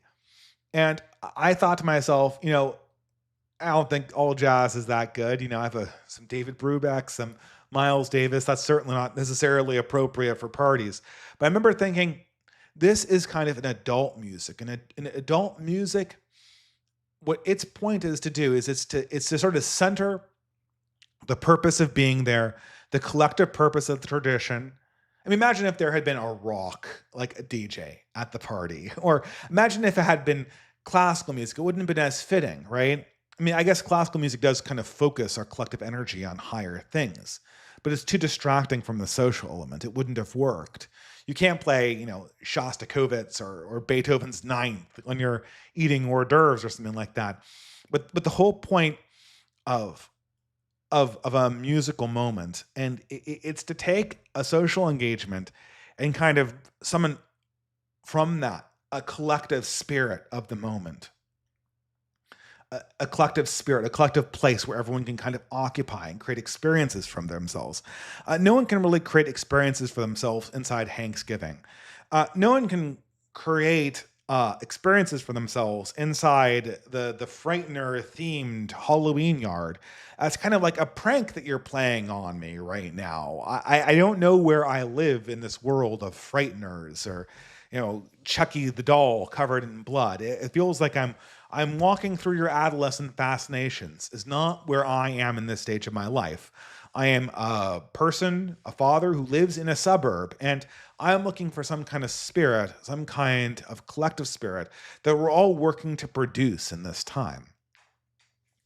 And that's that's one of these things that millennials just can't seem to do. Going back to Canada again briefly and on this topic, I saw a post from J.J. McAuliffe. Now, J.J. McAuliffe's an interesting character. Got to wet my whistle here because I will otherwise lose energy very quickly.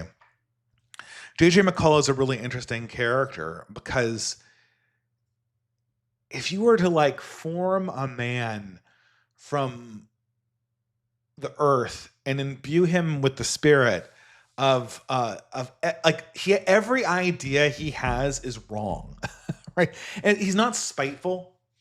He's not a person. I mean, he's kind of effeminate because he's obviously gay, but it's hard to find a reason to dislike him.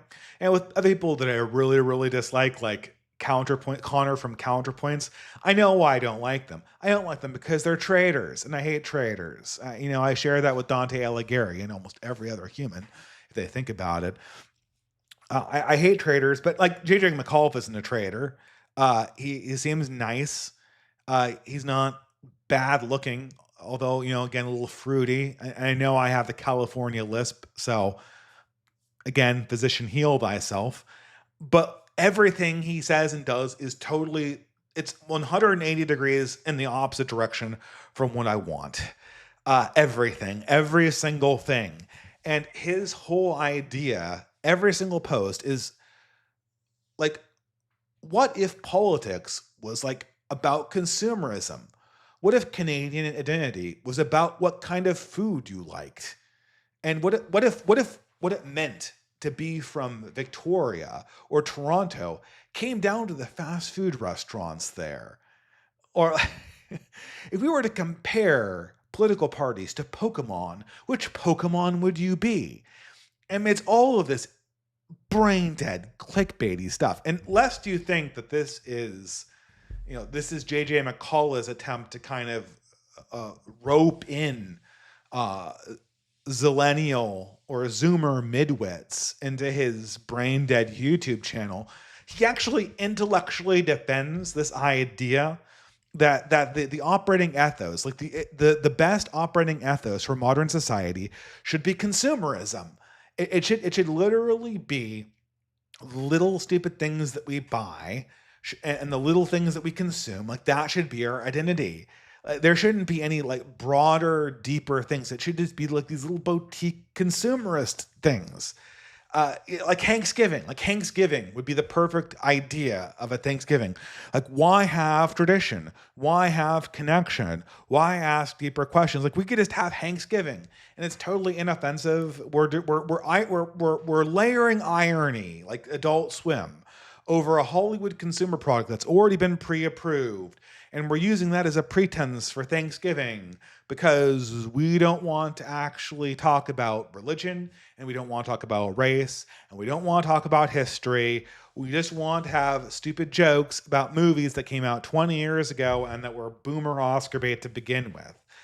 Uh, I guess that's an ethos. I guess that's a spirit. I mean, it's a null ethos. It's an ethos of nothing. It's an ethos of sitting around and watching all meaning drain away. uh, Everything about this millennial perspective and this irony perspective is just totally wrong-headed.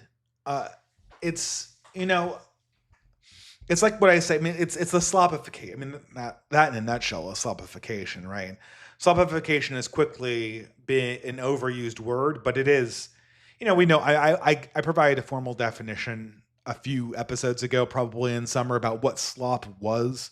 I mean, this on the back of an envelope. It's essentially procedurally generated culture that goes to a lowest common denominator and then just scratches an itch, but does not actually give you anything deeper or more spiritual that you can take and make part of your life.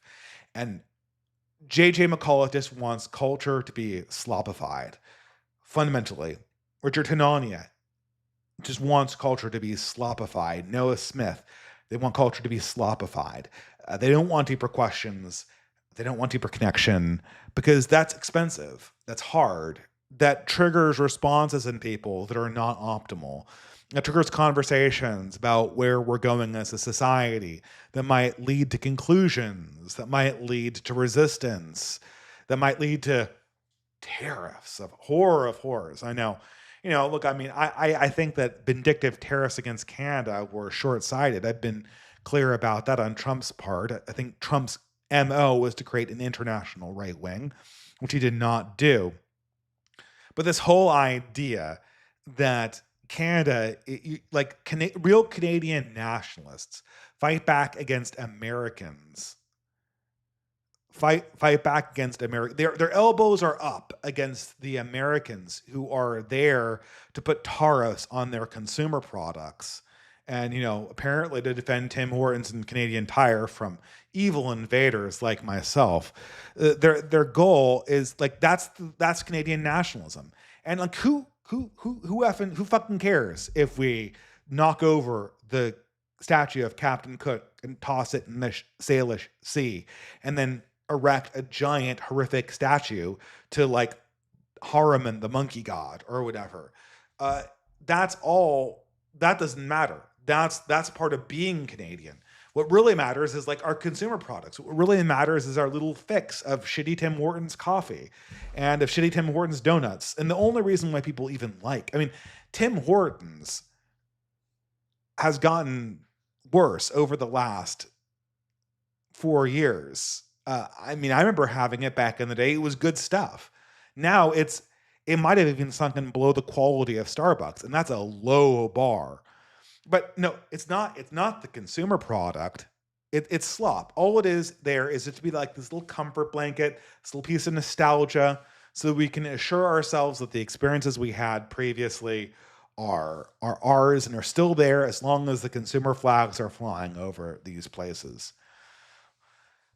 It's not grounded.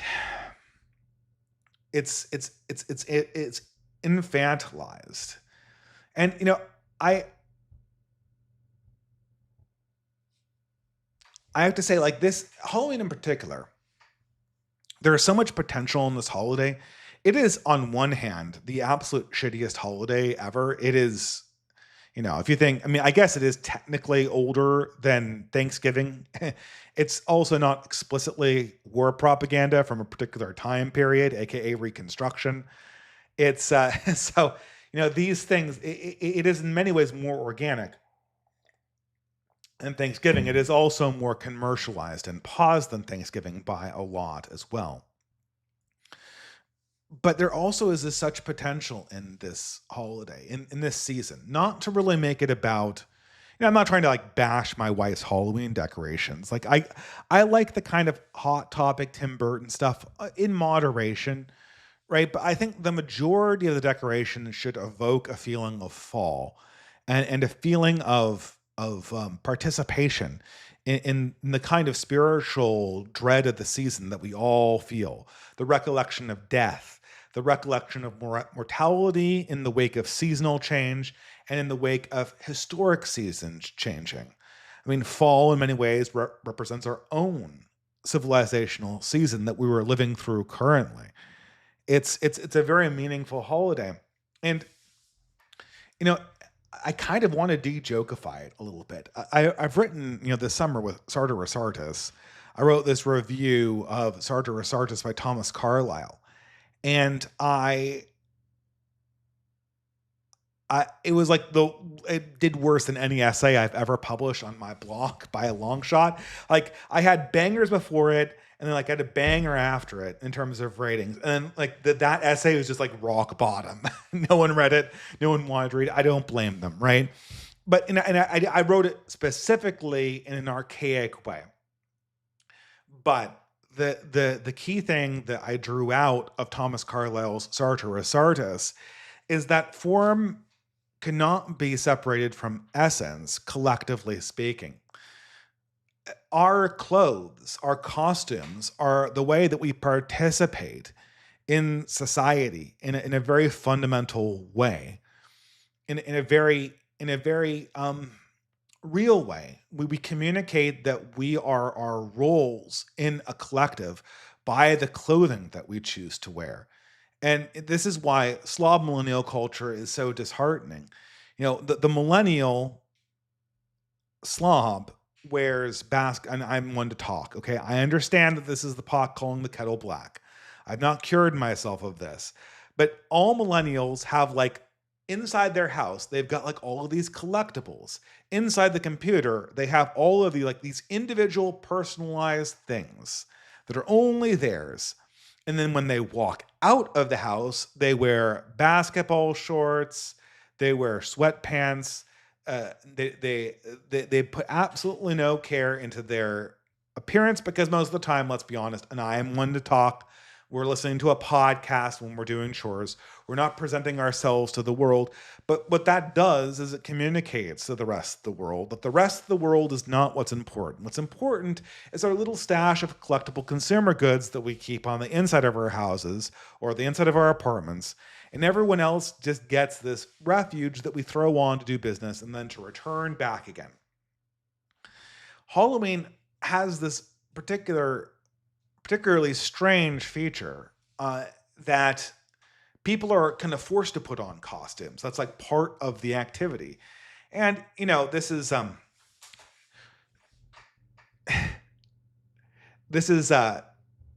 one challenge I always have had. And I'm very much rambling on this. Might be due to my illness, but my throat's holding out pretty well. So you got to go along for the ride. For the longest time when I was in my 20s, I said, could we have a truly mature Halloween party? And so like the Halloween parties go like this. There are Halloween parties for children, which is like the children running around with costumes. There are the Halloween parties for college students, which is everyone drinking and then wearing like the most egregiously over the top costume you can get away with, either making it like an in-joke or making it something that's egregiously gory, or usually if you're a millennial, making the costume some kind of ironic statement. And if you can combine all three, like the gory, the unusual, and the ironic statement, or the pop culture reference, like if you can get all four, then you kind of win the costume contest. But it doesn't matter because everyone's drinking anyway. And then the modern incarnation of Halloween for most millennials, which is just like watch scary movies on Netflix and don't go outside. What would it actually mean to have a Halloween party that felt like it actually could be occupied by adults, like a fall party for adults? I've been to several of them. You know, they do exist. They're very archaic. And could you have a mature costume party? People used to do this. People used to, in the old world, in the before times, they used to have tasteful, mature costume parties. That's not really a thing anymore. I mean, you could try to replicate that, but I think it would have to kind of start with, you know, people say like, "Oh, don't make my culture your costume." That was like the stupidest thing. You can't dress up like other cultures for Halloween. That was the big. That was the big. That was the big crusade of the millennial generation to stop. You know, we were having all of our edgy Halloween parties, but the big problem was that in our quest to be edgy and ironic, some people were doing a little bit of a racism, and we had to crack down on that. What I always thought was, okay, your culture is not my costume, but what is my culture's costume? I mean, shouldn't there be a costume that I wear for the season of fall? You know, for formal occasions, certainly, but maybe somewhat casually to have people over. Shouldn't we all have costumes to mark the season? Considering that our clothing, as per Thomas Carlyle's main purpose, is to unify us into a collective spirit of purpose, certainly if we share a collective purpose as a people, we should have our own costumes for the seasons derived from our own cultures. I mean, shouldn't there be that kind of space? I mean, there isn't. I mean, look, you could try to make them. I think that as the millennial generation gets older, the challenge will be to take these ironic consumer products and turn them into something that's deep. I really dislike, well, okay, I don't really dislike this person, Jordan Peterson. Jordan Peterson is one of the most seminal intellectual figures, much to my chagrin. When people were into Jordan Peterson, I was really into Curtis Yarvin, and in some ways I still am. You know, I still think he has valuable things to say. And, you know, his last talk to Rod Dodson was amazing. I will talk about the Portland talk a little bit, but that's neither here nor there. But the real influencer of my generation was Jordan Peterson. Now, Jordan Peterson right now is an emotional wreck, and he shouldn't be talking about politics to anyone. He should be working on his mental health. He is completely crashed out. But for a hot moment in 2016 to 2017, he was the man. And the reason why he was the man is that he reversed the flow of cultural millennial nihilism. He took these pieces of culture that we all knew and viewed through an ironic frame, and then kind of imbued them with meaning. And I think you can, with any good, you know, people are saying flannel for the fall colors. Yeah, and that's a good start, right? But when you take these elements of pop culture and bring them into focus, you can come out with meaning.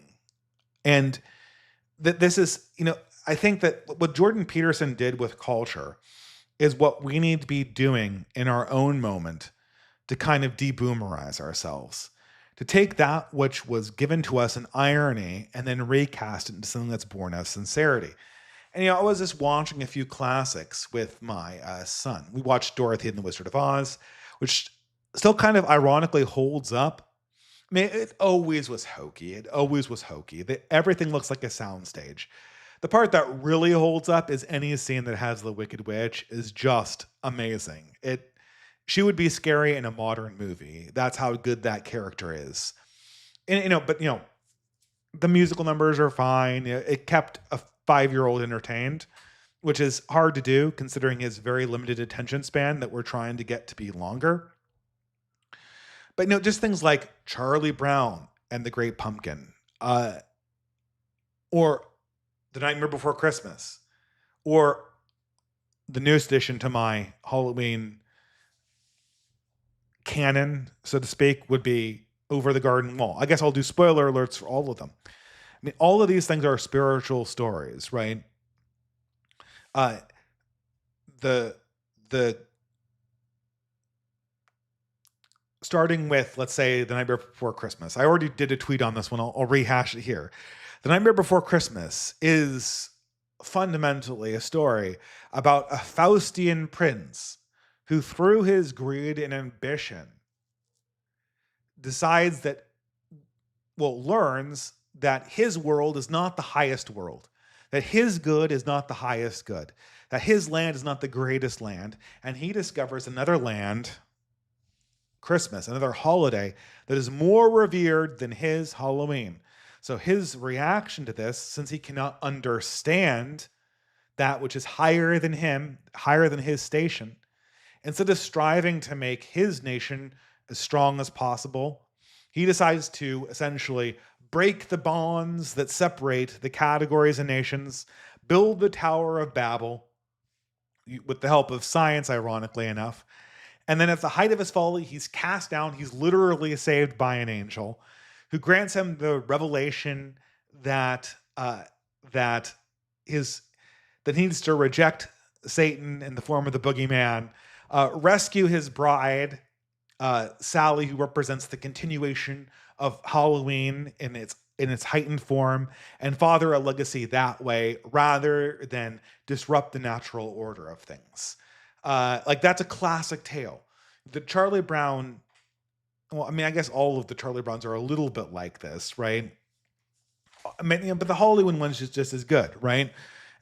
The Christmas one does a little bit better, but the general form is Charlie Brown is a cynical, disillusioned nihilist. Nihilism is a little bit hard. He's cynical. He's depressed. He's neurotic. And he is contesting with his typical rivals in, guess, very ironically, all of the women in Charlie Brown's world are totally materialistic. You've got Peppermint Patty, who's like a sports fanatic and a tomboy, and also oddly poses a sexual danger for Charlie Brown. There is his little sister, who's like, gimme, gimme, gimme, gimme, gimme all the candy and presents. And you've got, most notably, Lucy, who's his best friend's sister and is a total control freak. She's a total control freak. She tries to psychologize him. Her job, her main mission in life is to longhouse Charlie Brown in as many ways as possible. And Charlie Brown's response to all of these horrible women is to try to escape from the crudeness of Peppermint Patty, the grassingness of Sally, and the overbearing longhouse dominance of Lucy, and find something more meaningful. And every single time you have the antidote comes at the end, brought in sort of Deus Ex Machina like by the character of Linus. And Linus is the most immature character, the most naive character in the show. He famously carries around the blanket with him wherever, and he's constantly harangued by his older sister Lucy to give up the blanket, to give up his childish ways. Yet because he doesn't go along with the modern world, he can remember the reason for everything being the way it was, right? He's the one that understands that the real purpose of Christmas is not the play, but Jesus. And in the Christmas special, he literally quotes Luke, and in a surprisingly biblical end for a secular movie from the 60s, that actually is a part of it. And the same thing is true for the Great Pumpkin, right? Like, so Linus, this is a running gag, right? The running gag is that in kind of a surprisingly red pill take from Charles Schultz. And you could, I don't know why the red pillars don't mention this, right? But like all women, what Lucy loves doing to Charlie Brown more than anything else is winding him up. Like, I don't know what we millennials used to say. She cock teases him and then she pulls out at the last minute, right? Which of course, since this is children and there can't be anything more sexual than what's going on between Peppermint Patty and Charlie Brown. This has to be expressed in the greatest American tradition, which is football, right? Which is another interesting thing that we were talking about with Bog Beef for a while. And so like the running gag is that like Charlie Brown always tries to kick the football. Like she does a stand-up kicking pass for him. And at the last minute, she yanks it out and then Charlie Brown goes flying. And then every single time, she always talks him into it somehow. Like she gives some bullshit psychology, she double promises, she triple promises. Every single time Charlie Brown tries to kick the football, she always yanks it away. He always goes flying. That comic was syndicated in newspapers for 60 years. And for 60 years, Charlie Brown tried to kick that football unsuccessfully, which is like, it's kind of a commentary on the fundamental nature of women. I mean, we all love women here. We are a very pro-woman channel, but I mean, they do be like that, Mr. Schultz. They do be like that. They do be like that. Women do be like that, Mr. Schultz. And in the Great Pumpkin, right? Linus is obsessed with the appearance of this mythological creature called the Great Pumpkin, which he believes will appear in the pumpkin patch for every Halloween and bring some kind of gifts or wisdom to the children who wait for the Great Pumpkin. And in the show, he convinces Sally to stay out there and not go trick-or-treating. Linus always does not go trick-or-treating. Instead, he waits for the Great Pumpkin.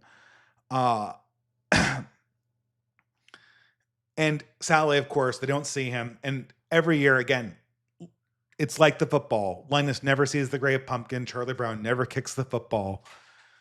That's how Peanuts works, right? And, Snoopy never actually fights the Red Baron. It's a bunch of things like that. Sally's obviously very angry that Linus has convinced her to miss trick-or-treating because she's very materialistic. I mean, she's also like 5 or 4 so she's the youngest kid of the bunch when the story is going on. So, there is that. But more importantly, the spiritual insight offered in my reading is that the kind of numinous quality you get sort of wandering the pumpkin patches, wandering the empty streets, looking for this ghost called the Great Pumpkin is more in the actual spirit of what Halloween's actually about. Your Halloween is about kind of searching for the lost souls of things. It's kind of, to kind of bring it back to Hindu temples a little bit. In Hindu temples, I always get the sense that like you're watching a corpse rot. In Halloween, I feel like these were the souls of the gods that were once alive and now are dead. And their spirits are still alive as ghosts. And, we're not going to say that which is dead is also alive. But it kind of has this dignity in death. It kind of has this power to evoke the numinous and to point towards actual living things and the pattern of seasons that we actually participate in. Like there's absolute power in that. And that's what the Great Pumpkin represents. It's the spirit of the numinous that never quite appears, but is always kind of imminent in Halloween too. And unless I not complete the cycle of analysis, there's also Over the Garden Wall. Over the Garden Wall, I'm going to kind of spoil it here in broad strokes. Over the garden wall is about two brothers who are lost in the woods, and they come across a guide called Beatrice who tries to help them escape from this villain called the Beast that is after them for some nefarious reason. And they go through all of these trials just like Dante. And so each each place they visit, the first thing they visit the spirit of death, which is the great pumpkin is the spirit of death, the Grim Reaper. And the Grim Reaper decides not to claim them, right? That's their first trial.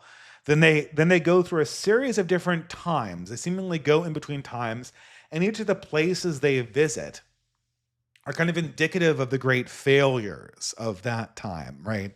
So I'm seriously spoiling this. Maybe you want to pause it if you want to go out and watch Over the Garden Wall. Although I don't think I'm going to ruin it. They arrive at like America during the Progressive Age, and what they witness like this absolutely absurd attempt to educate farm animals to be upstanding children by this, this teacher dressed like this 1910s progressive movement woman with the big hair and the shawl and all that stuff. They arrive at the early 18th century, and like the industrialists trying to outdo each other on plantations. They encounter a tavern where everything is only expressed in archetypical language, kind of like Shaka when the walls fell. They encounter several witches, both which are sisters, and both of which are trying to trap the children in eternal longhouses. Right? They're trying their goal is to kind of suppress the adventurous spirits of a girl and the two boys, and eventually it turns out that maybe these Puritan witches were right to be suppressing these wild spirits, because one of the children actually turns out to be possessed. And then right before the beast catches up to them, they're visited by the Virgin Mary, who gives them instructions on how to return, and gives one brother kind of the chance for salvation, and the other brother the insight that allows him to save them both. And that's the arc of the whole show and the whole spirit of things. The great gift that's kind of been given to us in this particular period of time, we live in kind of these absolutely farcical, this great moment of political futility. There's nothing really there's lots of stuff to discuss.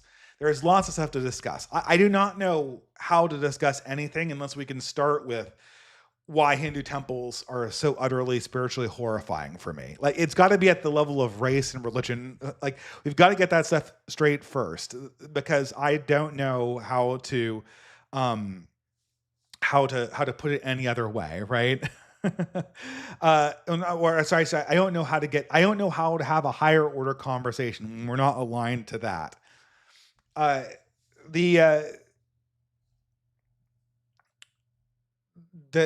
The political conversation is completely futile, but the door is open for the cultural conversations about how you can take, millennials have been bequeathed all of this culture. It's our job to put that culture in a context in which it's not poisonous. We need to take the stuff that's sticky and that contains literal spiritual poison, and we need to cut that away from the vital things, the things that give us meaning, the things that can feed into a larger ecosystem of meaning. This is the whole problem. We were talking about several of the suggestions, and they all worked into this overarching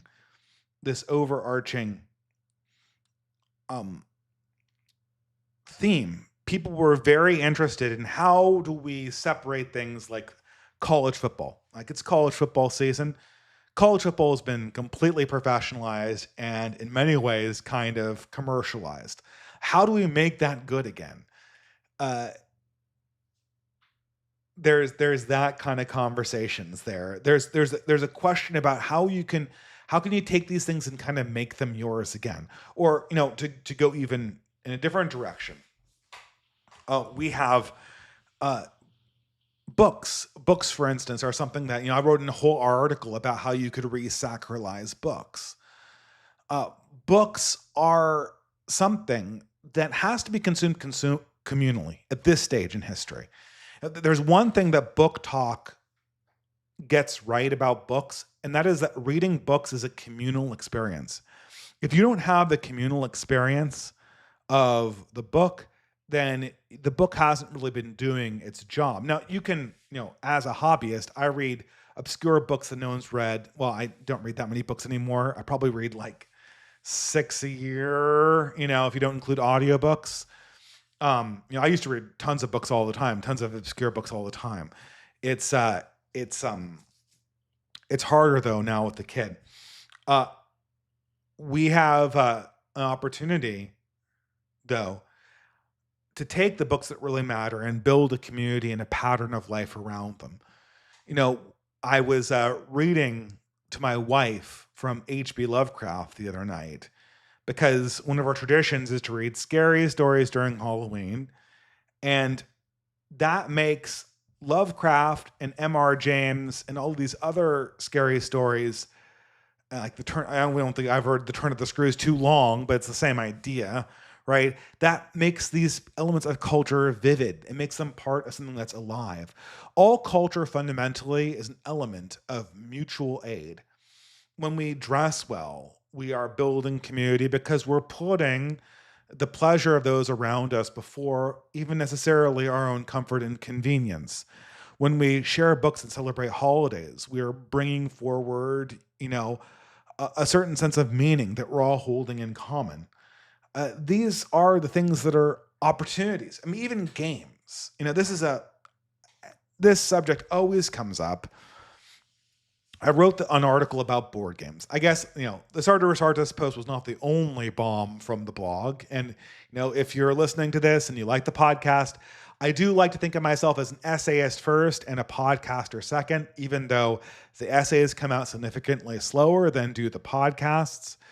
Go ahead and read my thing about my favorite board games. We're getting into the board game era of the year anyway.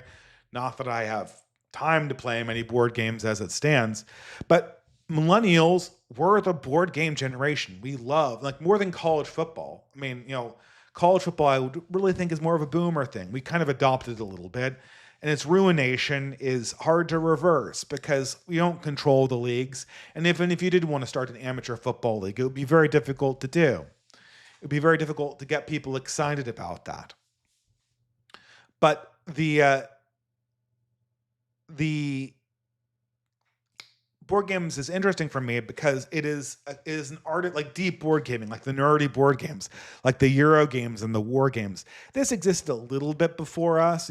Gary Gygax, the inventor of Dungeons and Dragons, was one of these deep board gamers, but it really didn't get mass appeal until the millennial era. And this is the thing that we all learned about board games. And this is, people are saying like, well, Dave, what's the difference between building things like Lovecraft or M.R. James or Over the Garden Wall or The Great Pumpkin or the Fall Time Spirit? What's the point of building that in to a spiritual understanding of Halloween collectively, and then just doing what J.J. McCullough does and just, talking about which frickin' establishment in Canada's got the best pumpkin pie latte? Like, what's the difference, bro? What's the difference?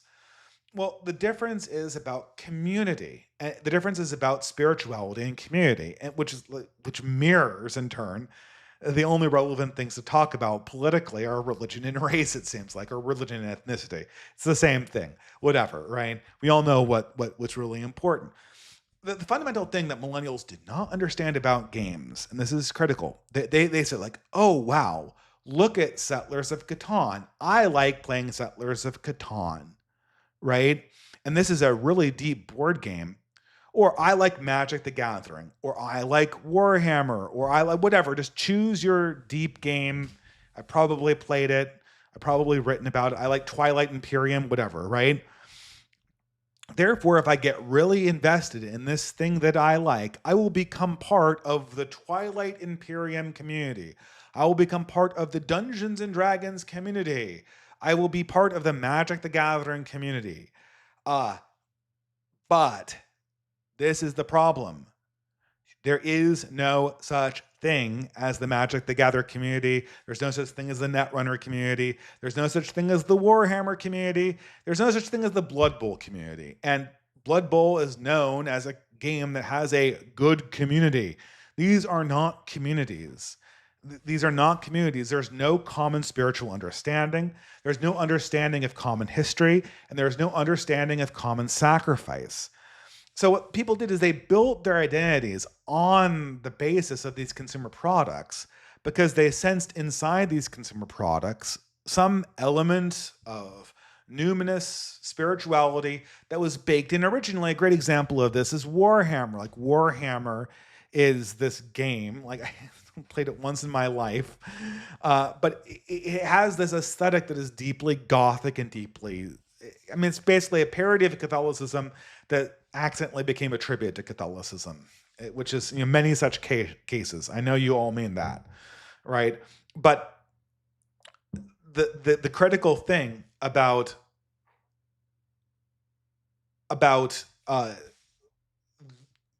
Warhammer is if you got into Warhammer and made Warhammer your identity because of its deep Gothic feeling that you felt when you first saw Dawn of War, or when you first saw those really brilliant plastic Space Marines that they did that had all of those kind of like very Gothic sensations, the wonderful art from the early rule books. If you built your identity around that, well, that's a consumer product. Eventually, the consumer product devours itself and Warhammer just dies. It becomes an element of Games Workshop. It goes to the lowest common denominator. It becomes sloppified. You know, all consumeristic objects, because they're attached to dead gods, will then, in turn, become sloppified when that god dies. I mean, maybe that's the reason why Hindu temples are so unsettling. Are they literally sloppified religion? It's like, we were really into this thing when the god was alive, and then the god died, and now it's not here anymore because it was a temporary outcropping of history and not a real thing. And now everything is just like this masturbatory loop back in on itself. You know, I mean, that's not particularly Spenglerian, right? Well, I guess it is because Spengler does identify Hindu culture as something that's in a state of torpor. But whatever. I shouldn't speculate on other people's cultures, but that's the feeling I get from it. You can't build a community around a board game. It's impossible. Your community can adopt that board game. You can say something like, you know, this is the game. And if I were a deep board gamer, this is what I would do. I would just have seasons. I would have like, this is like, during November, we play Twilight Imperium. During December, we play, I don't know, Puerto Rico or Arkham Horror or whatever. I'm just making these things up, right?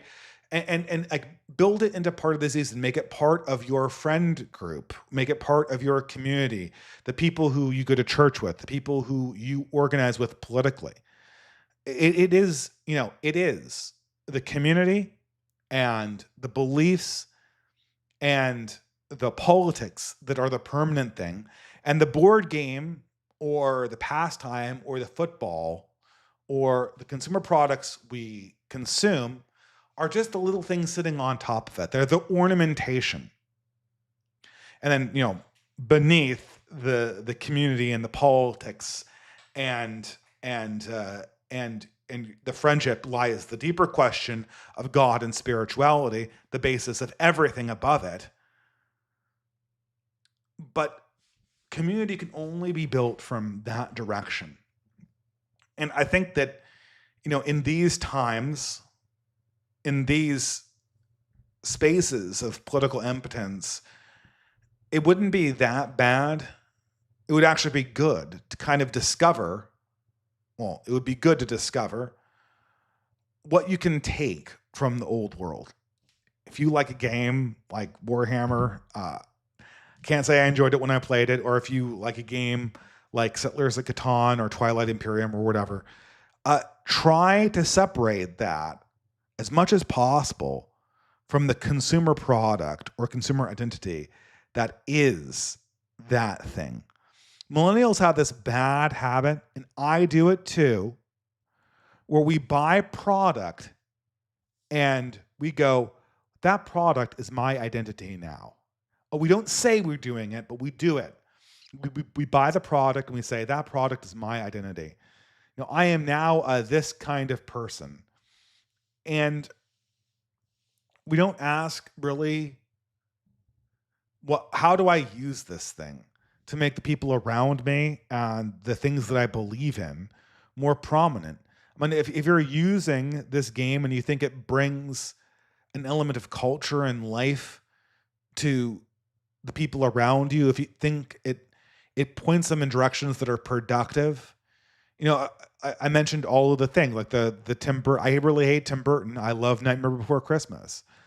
I really hate the Cartoon Network. I love Over the Garden Wall. I mean, these things have elements in them that I think push people in the right direction. They get people to look in the right places for things, but they have to be used to point in the direction of the thing. What I hate is that when real life curves back in on itself and the entertainment product becomes primary and the spirituality that it discusses, the truth that it discusses becomes secondary. And that inversion is what creates the false culture. It's what creates the Thanksgivings. It's what creates the kind of gaudy Halloween displays. And they're not gaudy because they're gory. They're not wrong because they're scary. They're wrong because they're fundamentally inverting the kind of experience you should be having, which is the people in the community coming together and celebrating a spirit of autumn and a collective understanding of death and a collective understanding of history and a collective understanding of renewal and spirituality. And hopefully, if you're in a Christian community, a celebration of those who are saved by God, the saints. That's what we should be striving towards. That's what all culture and celebration collectively should be pointing us towards. And we have to start living it. Anyway, guys, that's the end of this lecture portion of the podcast. I came in a little over 2 hours, but my throat is not hurting. So, guys, there is a link in the description to the super chats, the entropy chats. I will answer your questions for as long as my voice holds out. How much more tea do I have is the question. Okay, hopefully this is actually working. Okay, good. I hope I didn't kill one. Okay, I did accidentally kill one.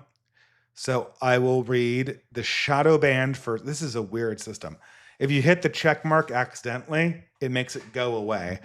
Okay, hopefully I'm doing this correctly. So those of you who might be new coming in for Twitter, I don't know if I have the link to the entropy chat on Twitter. It's available through the YouTube link.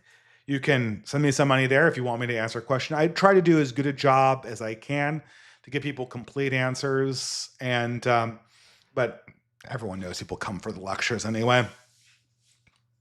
The shadow band for $25 USA. I know you don't like paganism, but to think cynically, do you think it has any value because of its First Amendment protections, e.g. pagan schools, pagan scholarships, pagan business investment funds? That is really weird question, Shadow Band. Why would the First Amendment was written in a Christian document called the Constitution, and it's only a thing because the Supreme Court and our legal system teaches lawyers that it should be a thing. Once our legal system stops doing that, it will cease to be a thing. I mean, I don't know what this has to do with paganism. My problem with paganism is that it is not a real religion. I'm sorry, it's not. It is a collection of different religions. And what really worries me about paganism is, well, first of all, it's dead. This is a dead religion, right? Do you want to be like the Hindus? propping up these dead gods and worshiping them. I mean, these spiritual entities that paganism interacted with, and I do believe that it interacted with spiritual entities, and I don't think all those spiritual entities were demons, although obviously some of them were, especially when I look at some of the deities that are worshipped in India. You can literally smell the demonic nature coming off of them. But on the other hand, you read the Bhagavad Gita, you look at older sources. There is a divine essence in Hinduism as well. But these spiritual entities, whatever they were, whatever they are, angels, demons, Nephilim, they're no longer there, and the remnants of these religions are dead. We are in the monotheistic age, and we will forever be in the monotheistic age, because all spiritual traditions acknowledge the truth of monotheism, or they deny spirituality altogether.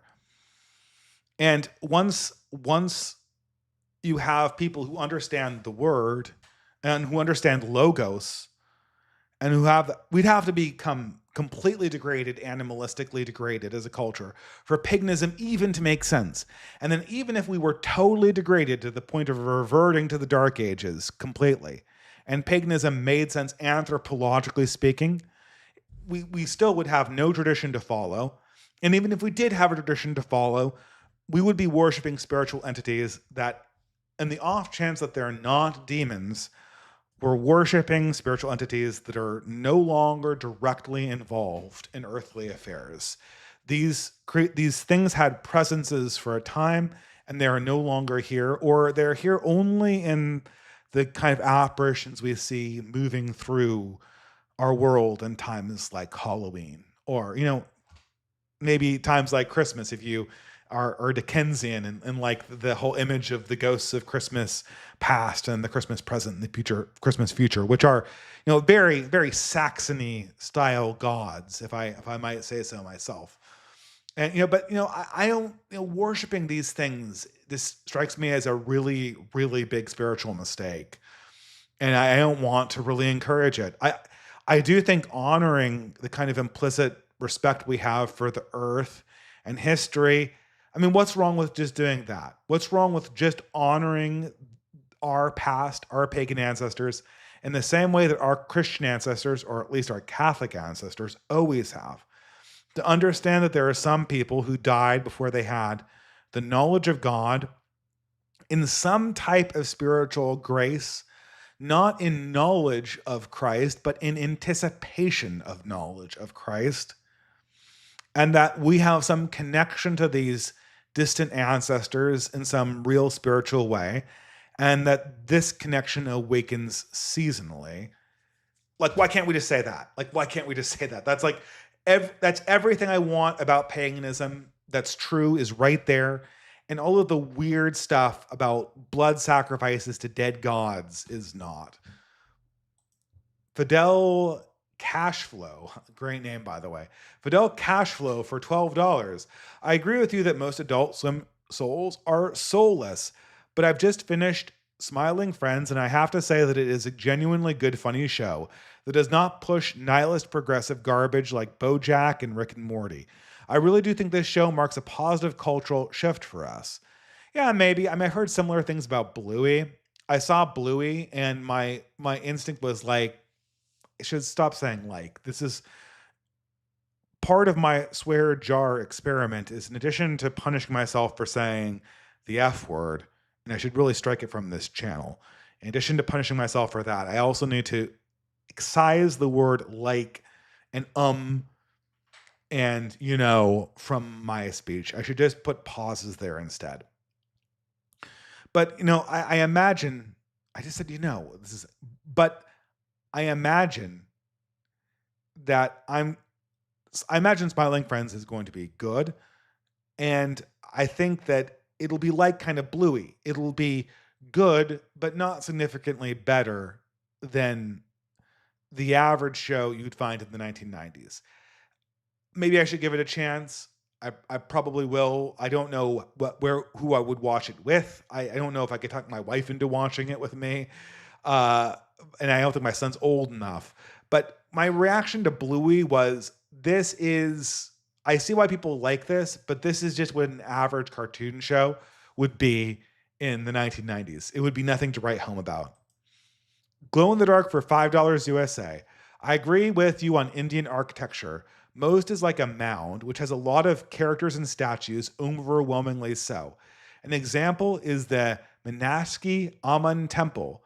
To be fair, some old Catholic paintings can be overwhelming in that way, but seem more coherent. Yeah, exactly, Glow in the dark. It's not that they're overwhelming. Like, I just said like again, okay? It's not that they're overwhelming. Notre Dame Cathedral is overwhelming. The Sistine Chapel is overwhelming. When you look at Michelangelo's depiction of the end times, there's so much going on in it, you can hardly keep it straight.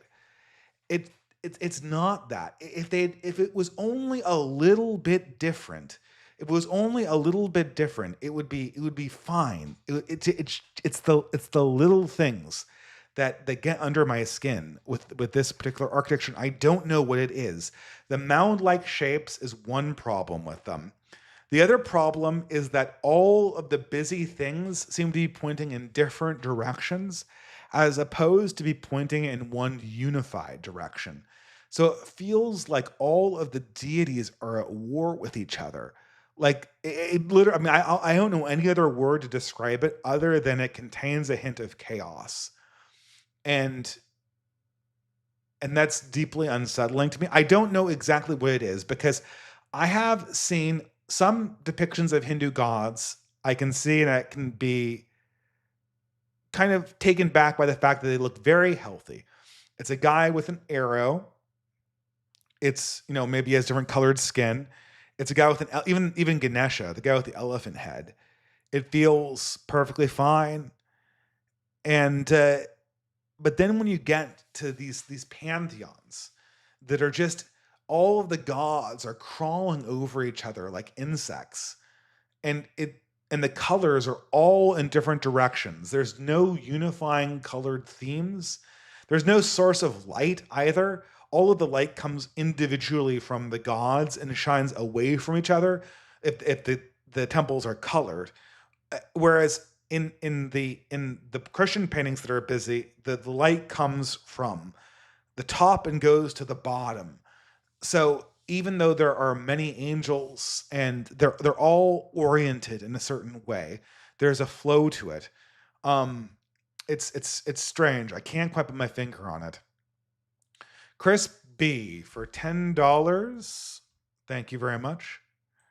I just wanted to say thank you for your work. The past 5 years, I went from being a bed-rotting sad sack to finishing a master's, getting married, converting to Catholicism, and had my first child. Well, congratulations. Thank you. That's great. God be praised. Much of my motivation was thanks to you and others in this channel. God bless Wee Woman. Well, Chris, thank you so much. I mean, really, you could have just told me that, and that would have made my day. I appreciate the $10 too, but thank you. So that is really inspirational. I mean, it is really easy to get down about our situation here. And I think a lot of it has to do with the fact that we're so horribly disaligned in the modern world, where it feels like nobody has each other's back anymore. And that is, a lot of that's due to religious disintegration. A little bit of that is due to diversification. More diverse communities, everyone turtles up. That's the Putnam effect. But we can rediscover something of this. And, I was talking about my distaste for Hindu temples. I don't mean to bash Hindus. Like I said, I've read some Hindu poems and some Hindu literature, and it's really good. There is an element of there that is good, but there's also an element of there that is really disturbing. And whereas in Asian religions and Islamic religions, I feel like when I see something that's Islamic, I think this is missing something. When I see a Hindu temple, I feel like this is something that I don't want. There's something here that is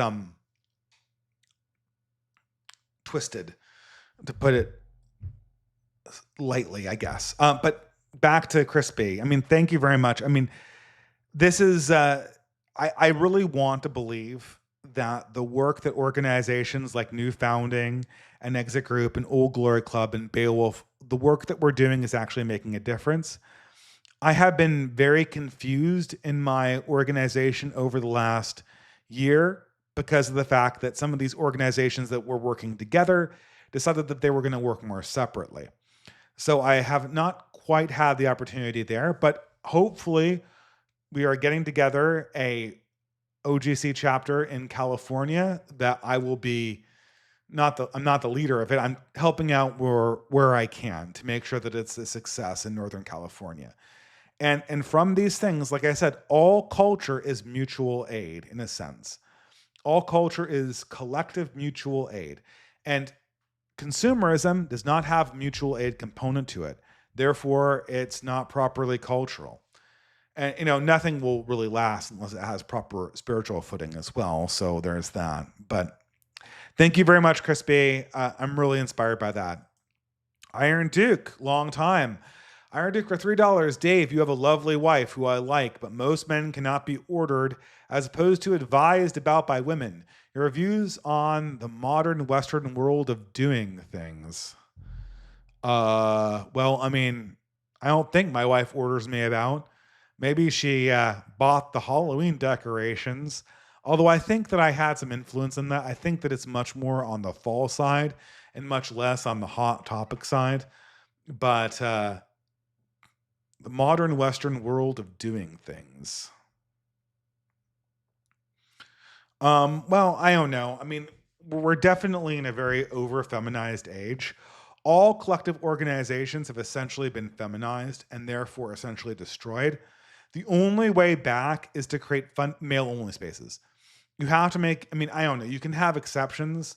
Male-only spaces with exceptions. That's the only way to do it, right? Or just flat out fraternal societies. I don't know any way around the feminization other than to do just that. That means sports is good for this because women can't compete against men against sports. So if you have a sports league, you are already kind of in a space of fraternal organization. Now, the question is, how can this understanding of sports and dedication to sports mean something deeper? And I know Bog Beef and I were having a back and forth about how, if this is based on a Curtis Yarvin quote from his talk with New Founding, if the Red State Boomers had been as dedicated to their communities as they were to college football, California would be a red state at this stage.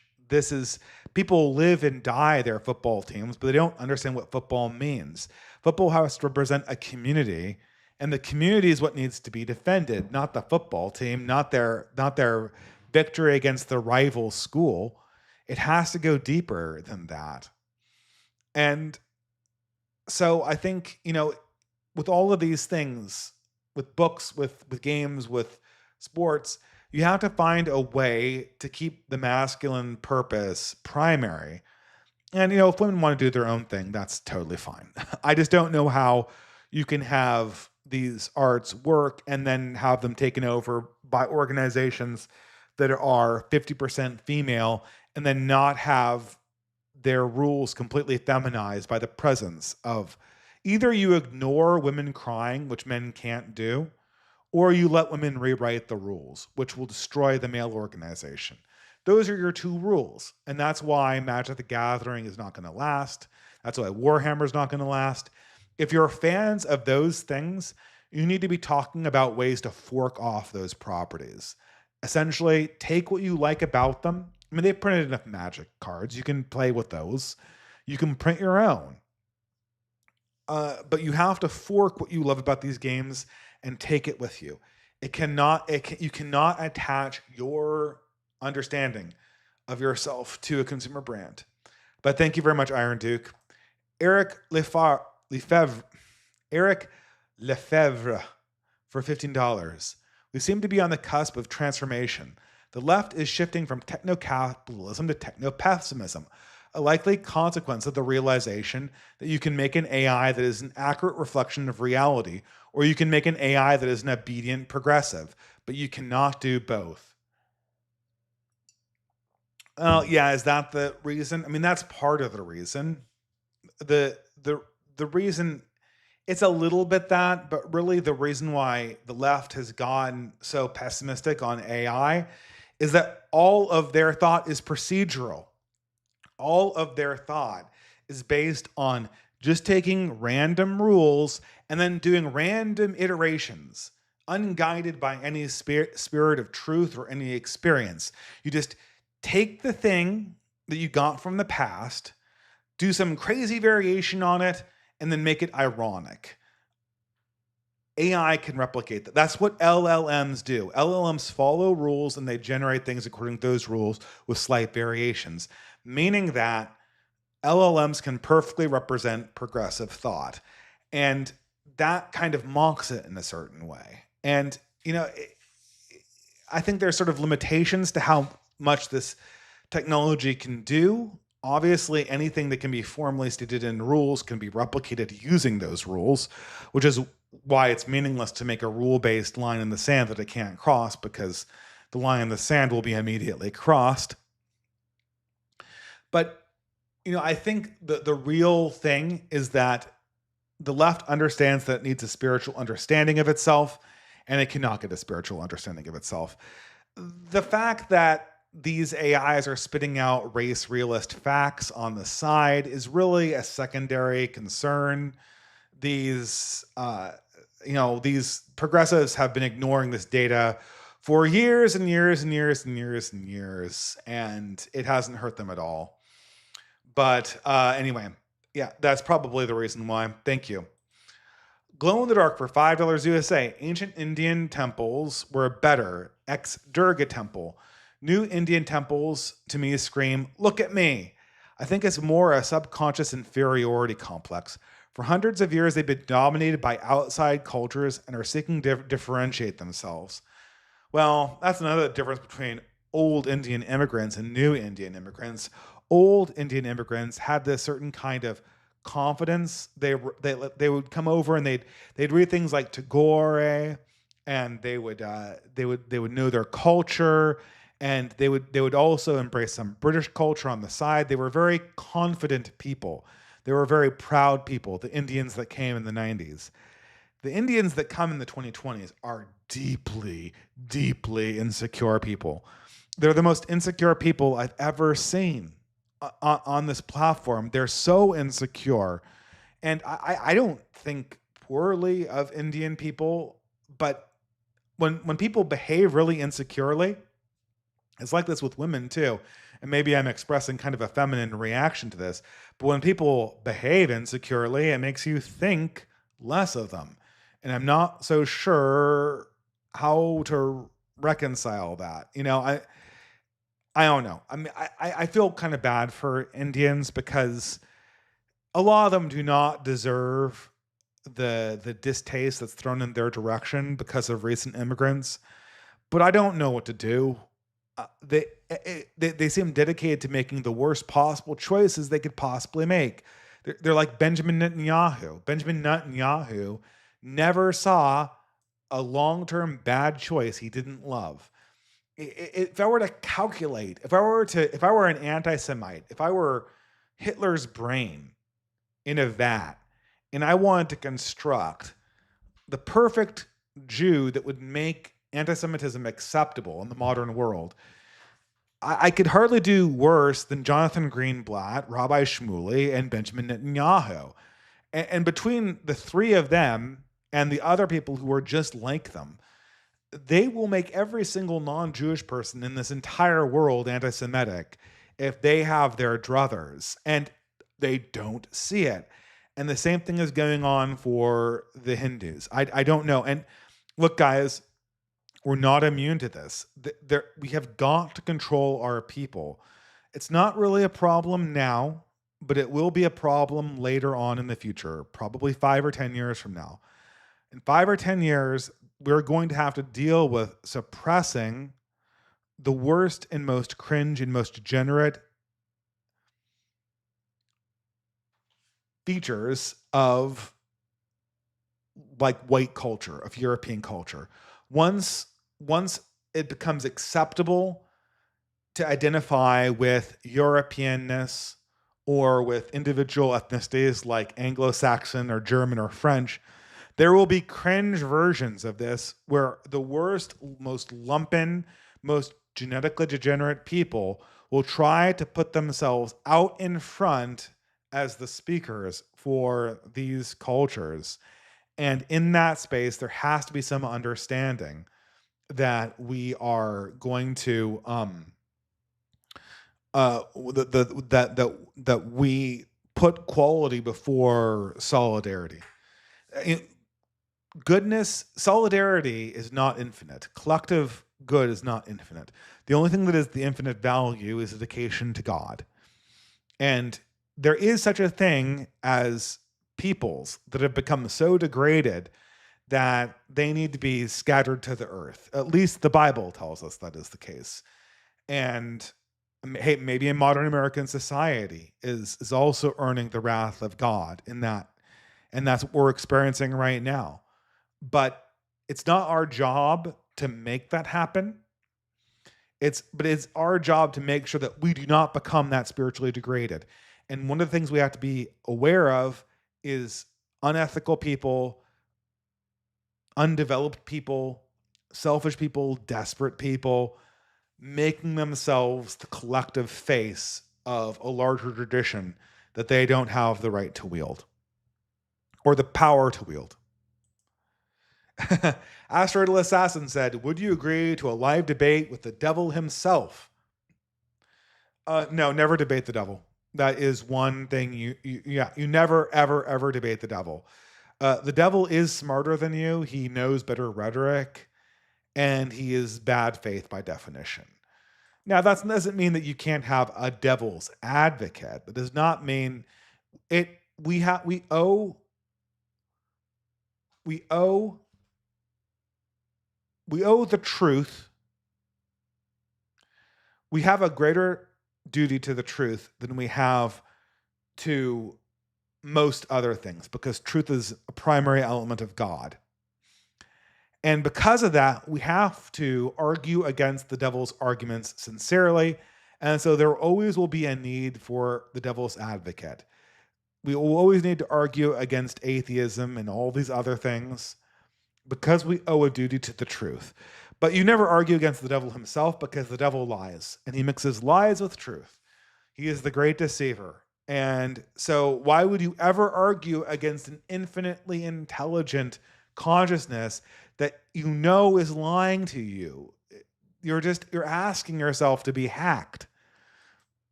Dark Voyage for $5 USA. As I have gotten older, I have become less interested in participating in the holidays, mainly with decorating. This is due to my boomer parents having me crawl up into the tight attic to pull out the decorations and put them up again. 15 plus boxes. Well, I mean, there's also the question, what are these decorations for? A lot of old people, they decorate their house and they're not even decorating it to have any people over.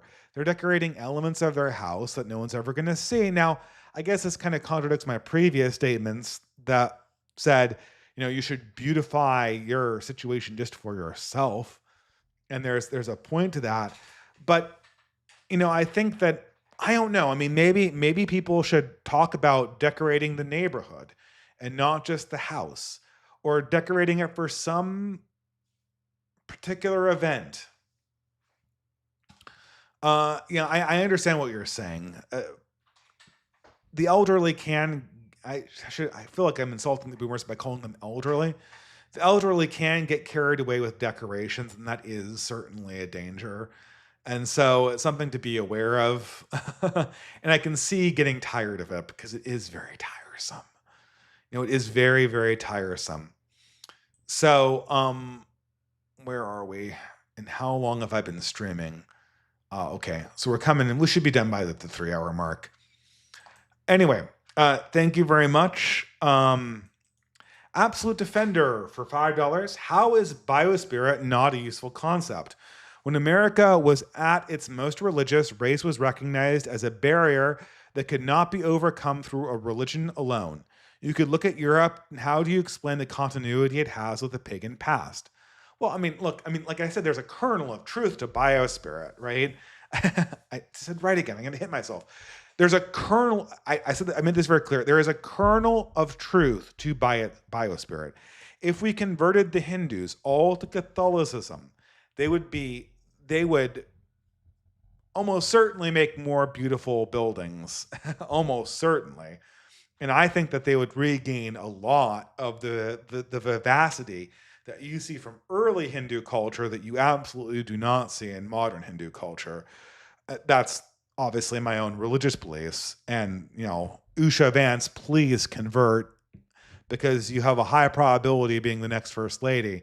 And I really think that it's just not a good look for a wife. I don't know. That's a different topic here, right? But biospirit, I mean, that's just the thing, right? If I endorse biospirit, I'll suddenly have Hindus tell me that they can't help but not convert to Christianity because Hinduism is their biospirit. No, I do respect the fact that you're Indian.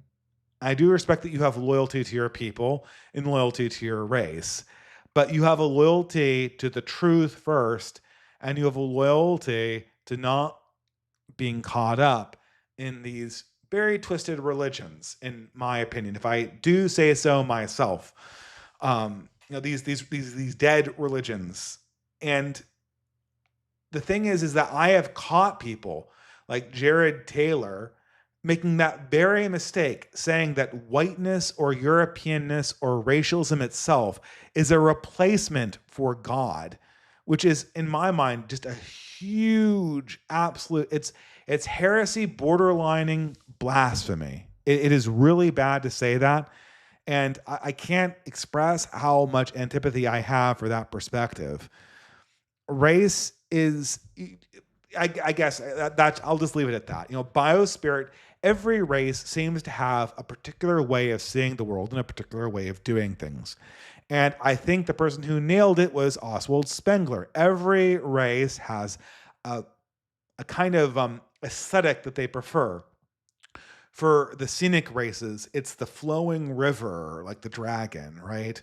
All of their art is like flowing calligraphy, flowing rivers that always meets back up with the source and the infinite, flow of water and air and the elements together.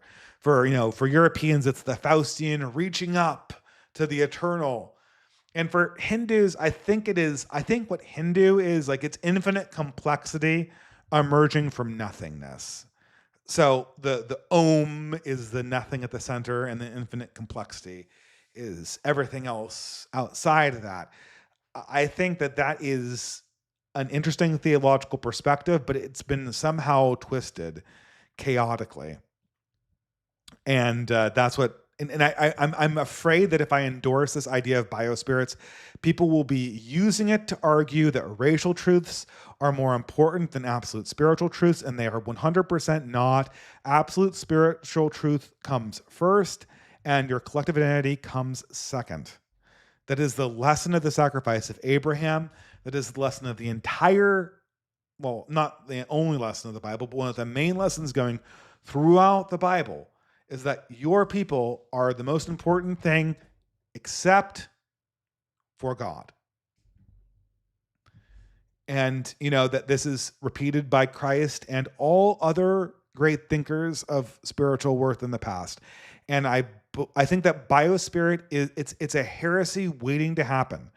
It needs to somehow be recontextualized before it can be properly safe to use in a Christian context.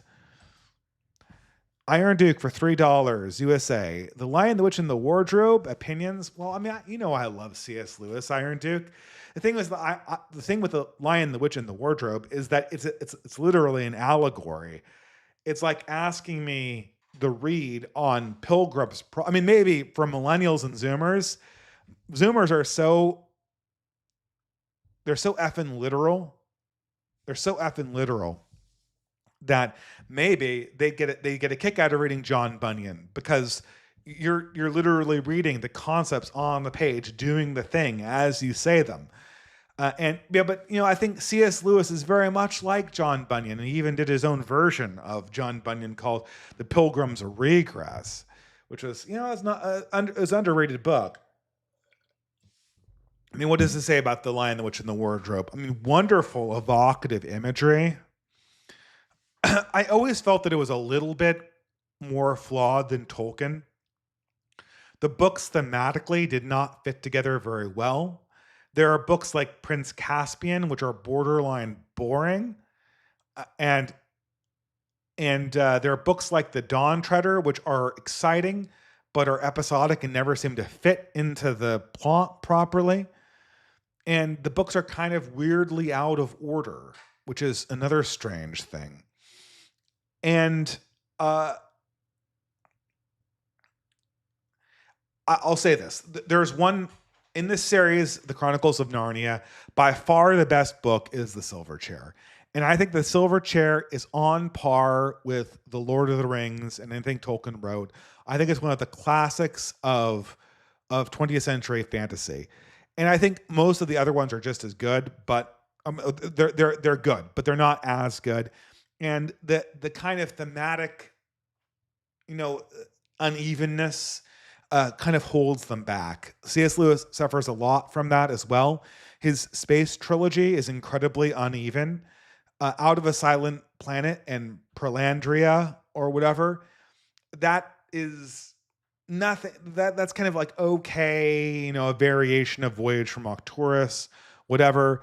Whereas the third one, ironically enough, the third one in the series, That Hideous Strength, is just a masterpiece. It just is a masterpiece, right? Like The Silver Chair, it will go down as being one of the really powerful pieces of fiction in the 20th century. And I think that's really great. And that's I think I don't know how to process C.S. Lewis. He's obviously, there's something great there, but it's like Einstein. When Einstein won the new Nobel Prize, he won it for the photoelectric effect, and he had already published on general relativity and special relativity, which were two of the most groundbreaking theories of the 20th century. Well, in hindsight, they were the most groundbreaking theories of the 20th century. In foresight, the 20th century had just begun. And so he got the Nobel Prize for this more minor result because they couldn't confirm whether special or general relativity were correct or not. And so they were just theories. And so there's no verification of their effects. And the same thing is true with C.S. Lewis. I feel like we need more time to put his work in perspective. And I think that generations that follow us will be able to properly put him in his place more than we can. Where I think Tolkien's on the boundary of just being part of the Western canon at this stage. Sam 153 for $30. Thank you, Sam. Very generous.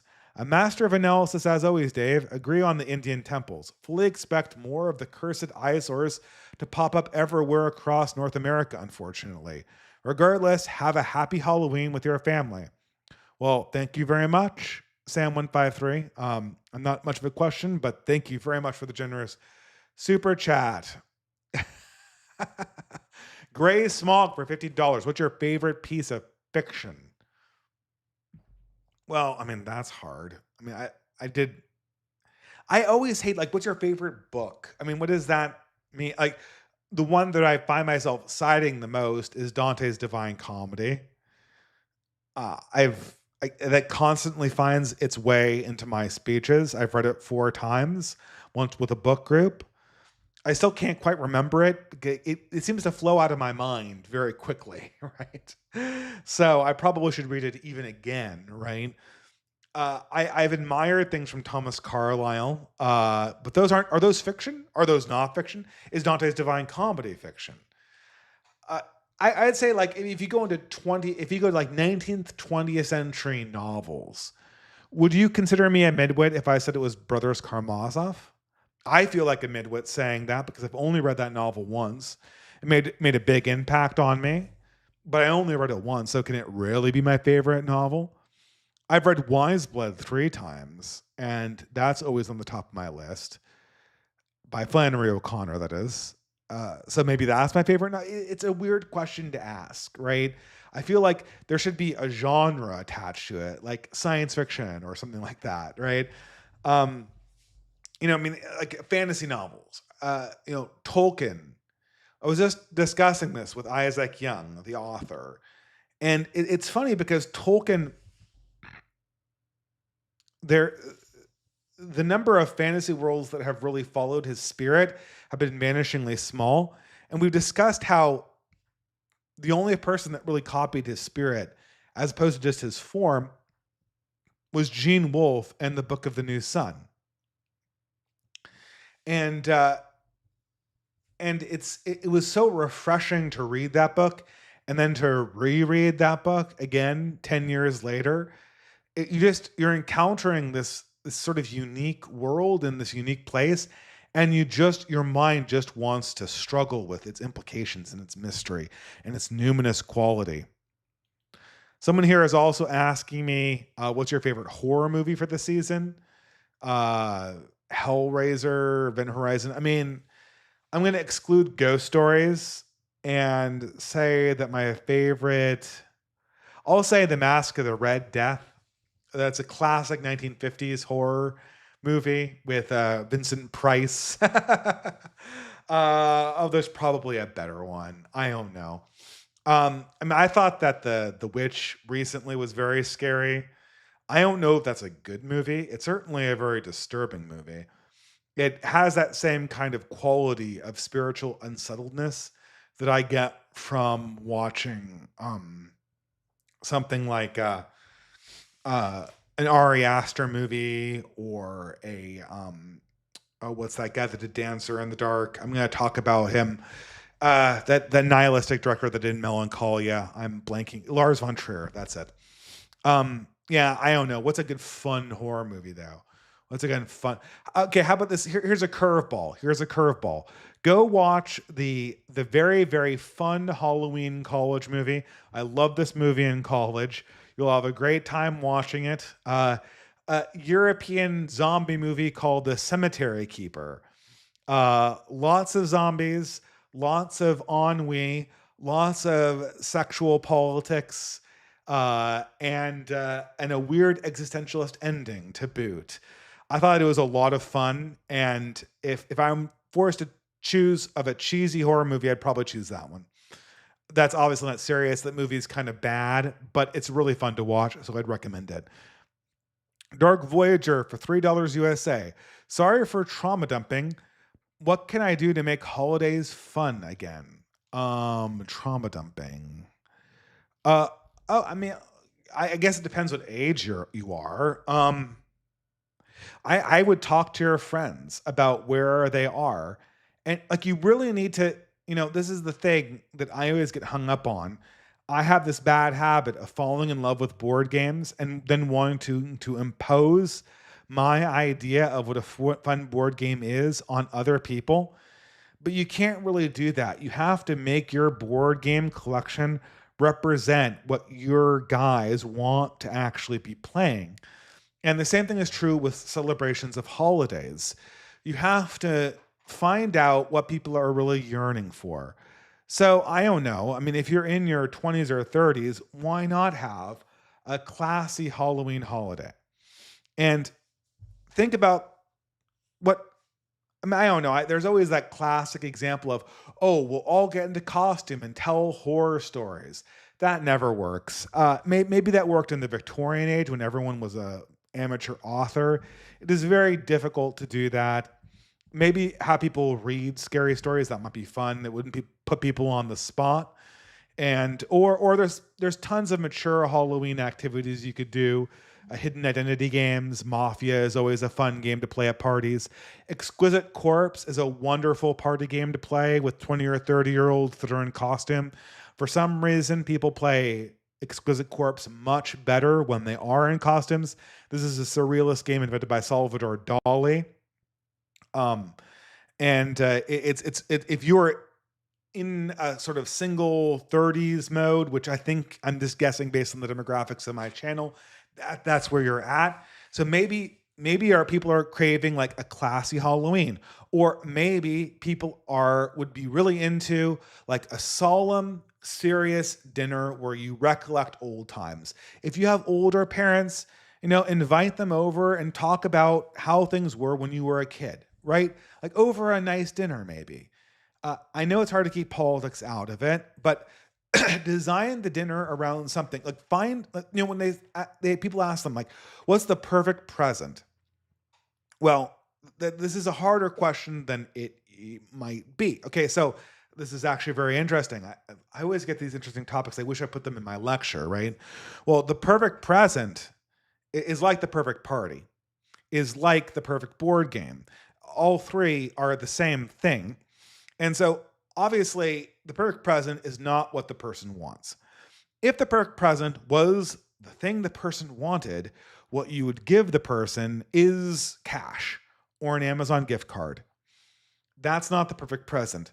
The perfect present is something that they don't know they want or that they weren't so sure about, but you know is good. And so the perfect present is you take what you like and what they like and you intersect the two of them. And what lies in the center of that Venn diagram is your perfect board game, is your perfect party, is your perfect present. And when you're trying to revivify holidays, you're trying to make the holiday a present. Think, what do I enjoy with these people that I'm celebrating it with? And then how do I and specifically try to make it spiritual, right? This is another problem we've had with basket weaving. So, with basket weaving, you want to get together and do things together, right? That's the whole point of the basket weaving project, so to speak. So the basket weaving project, uh, what I learned doing this is if you get people together and you're like, oh well, I want to play like nerdy board games, and I also want to go see Handel's Messiah.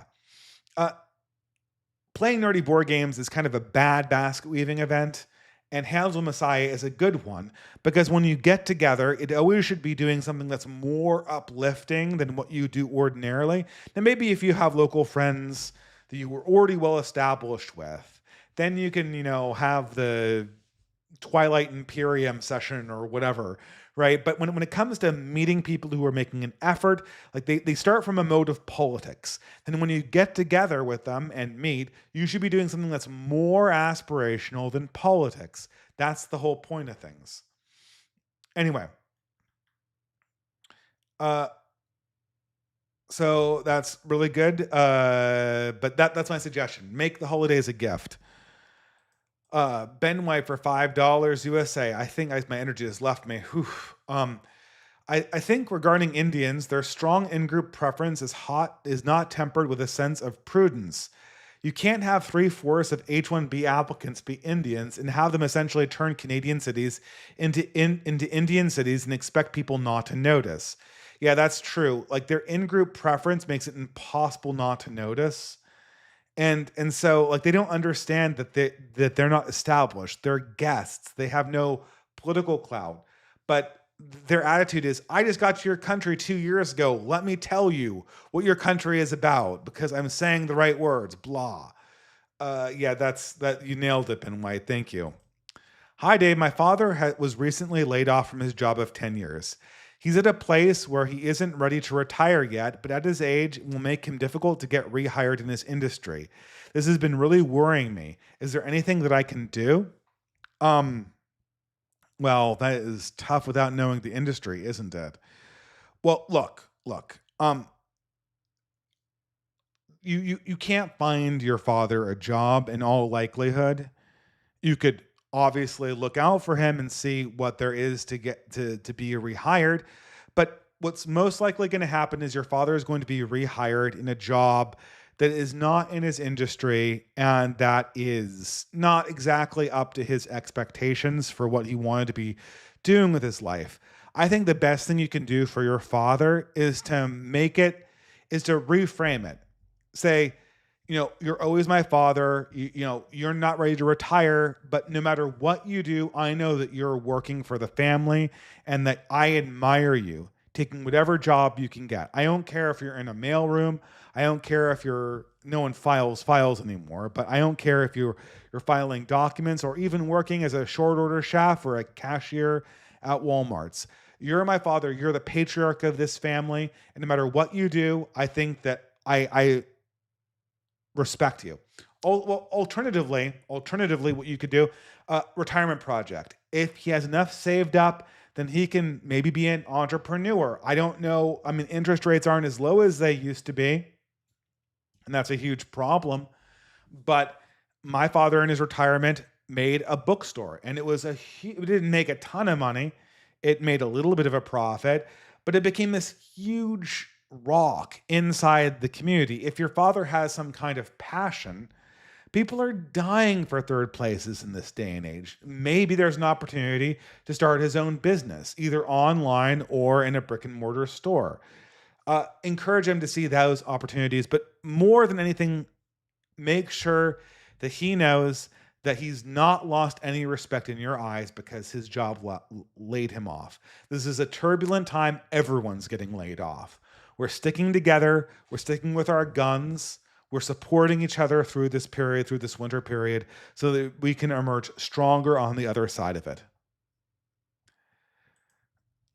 Did you see Nostra Aetate celebration Pope Leo presided over in the Vatican today? They invited Hindu liturgical dancers accompanied by bizarre hypnotic music, venerating icons of the Om, crucifix, and Islamic crescent. It was honestly frightening. Yeah, I think these people who are in charge of the Holy See are really attempting the border of heresy with this stuff. I am not going to presume that I'm competent to judge them or know more that they are doing, but their optics are absolutely terrible, and they're sending precisely the wrong message that they should be at this time. All right, guys, I am going to read Psalm 7, I think, that I'm on today. I think I've completely gotten through the super chats. So that being said, we are at the 2 hour or at the 3 hour mark almost exactly. Okay, in that case, I think it is time to read the Psalm 7 from the King James Version, and call it a night. Psalm 7. O Lord my God, in thee do I put my trust. Save me from all them that persecute me, and deliver me, lest he tear my soul like a lion, rending it in pieces, while there is none to deliver. O Lord my God, I have done this, if there be iniquity in my hands. I have rewarded evil unto him that was at peace with me, yet I have delivered him that without cause is my enemy. Let the enemy persecute my soul and take it. Yea, I lay him tread my life upon the earth, and lay mine honor unto the dust. Arise, O Lord, in thine anger, lift up thyself, because of the rage of mine enemies, and wake from me the judgment that thou hast commanded. So shall the congregation of the people compass me about. For their sakes, therefore, return thou on high. The Lord shall judge the people. Judge me, O Lord, according to my righteousness, and according to mine integrity that is in me. O yet the wickedness of the wicked come to an end, but establish the just for the righteous. God trieth the hearts and reins. My defense is of God, which saveth the upright heart. God judgeth the righteous. God is angry and the wicked every day. If he turn not, he will whet his sword. He hath bent his bow and made it ready. He has also prepared for him thy instruments of death. He has ordained in his arrows against the persecutors. Behold, he travaileth with iniquity, and hath conceived mischief, and brought forth falsehood. He has a pit and digged it, and it's fallen into the ditch which he has made. His mischief shall return upon his own head, and his violent dealing shall come down upon his pate. I will praise the Lord according to his righteousness. I will sing praise to the name of the Lord Most High. With that, guys, thank you for joining me for Fiddler Green podcast episode number 63, The Great Pumpkin Waltz. I will see you next time in 2 weeks. Have a wonderful rest of the week and a blessed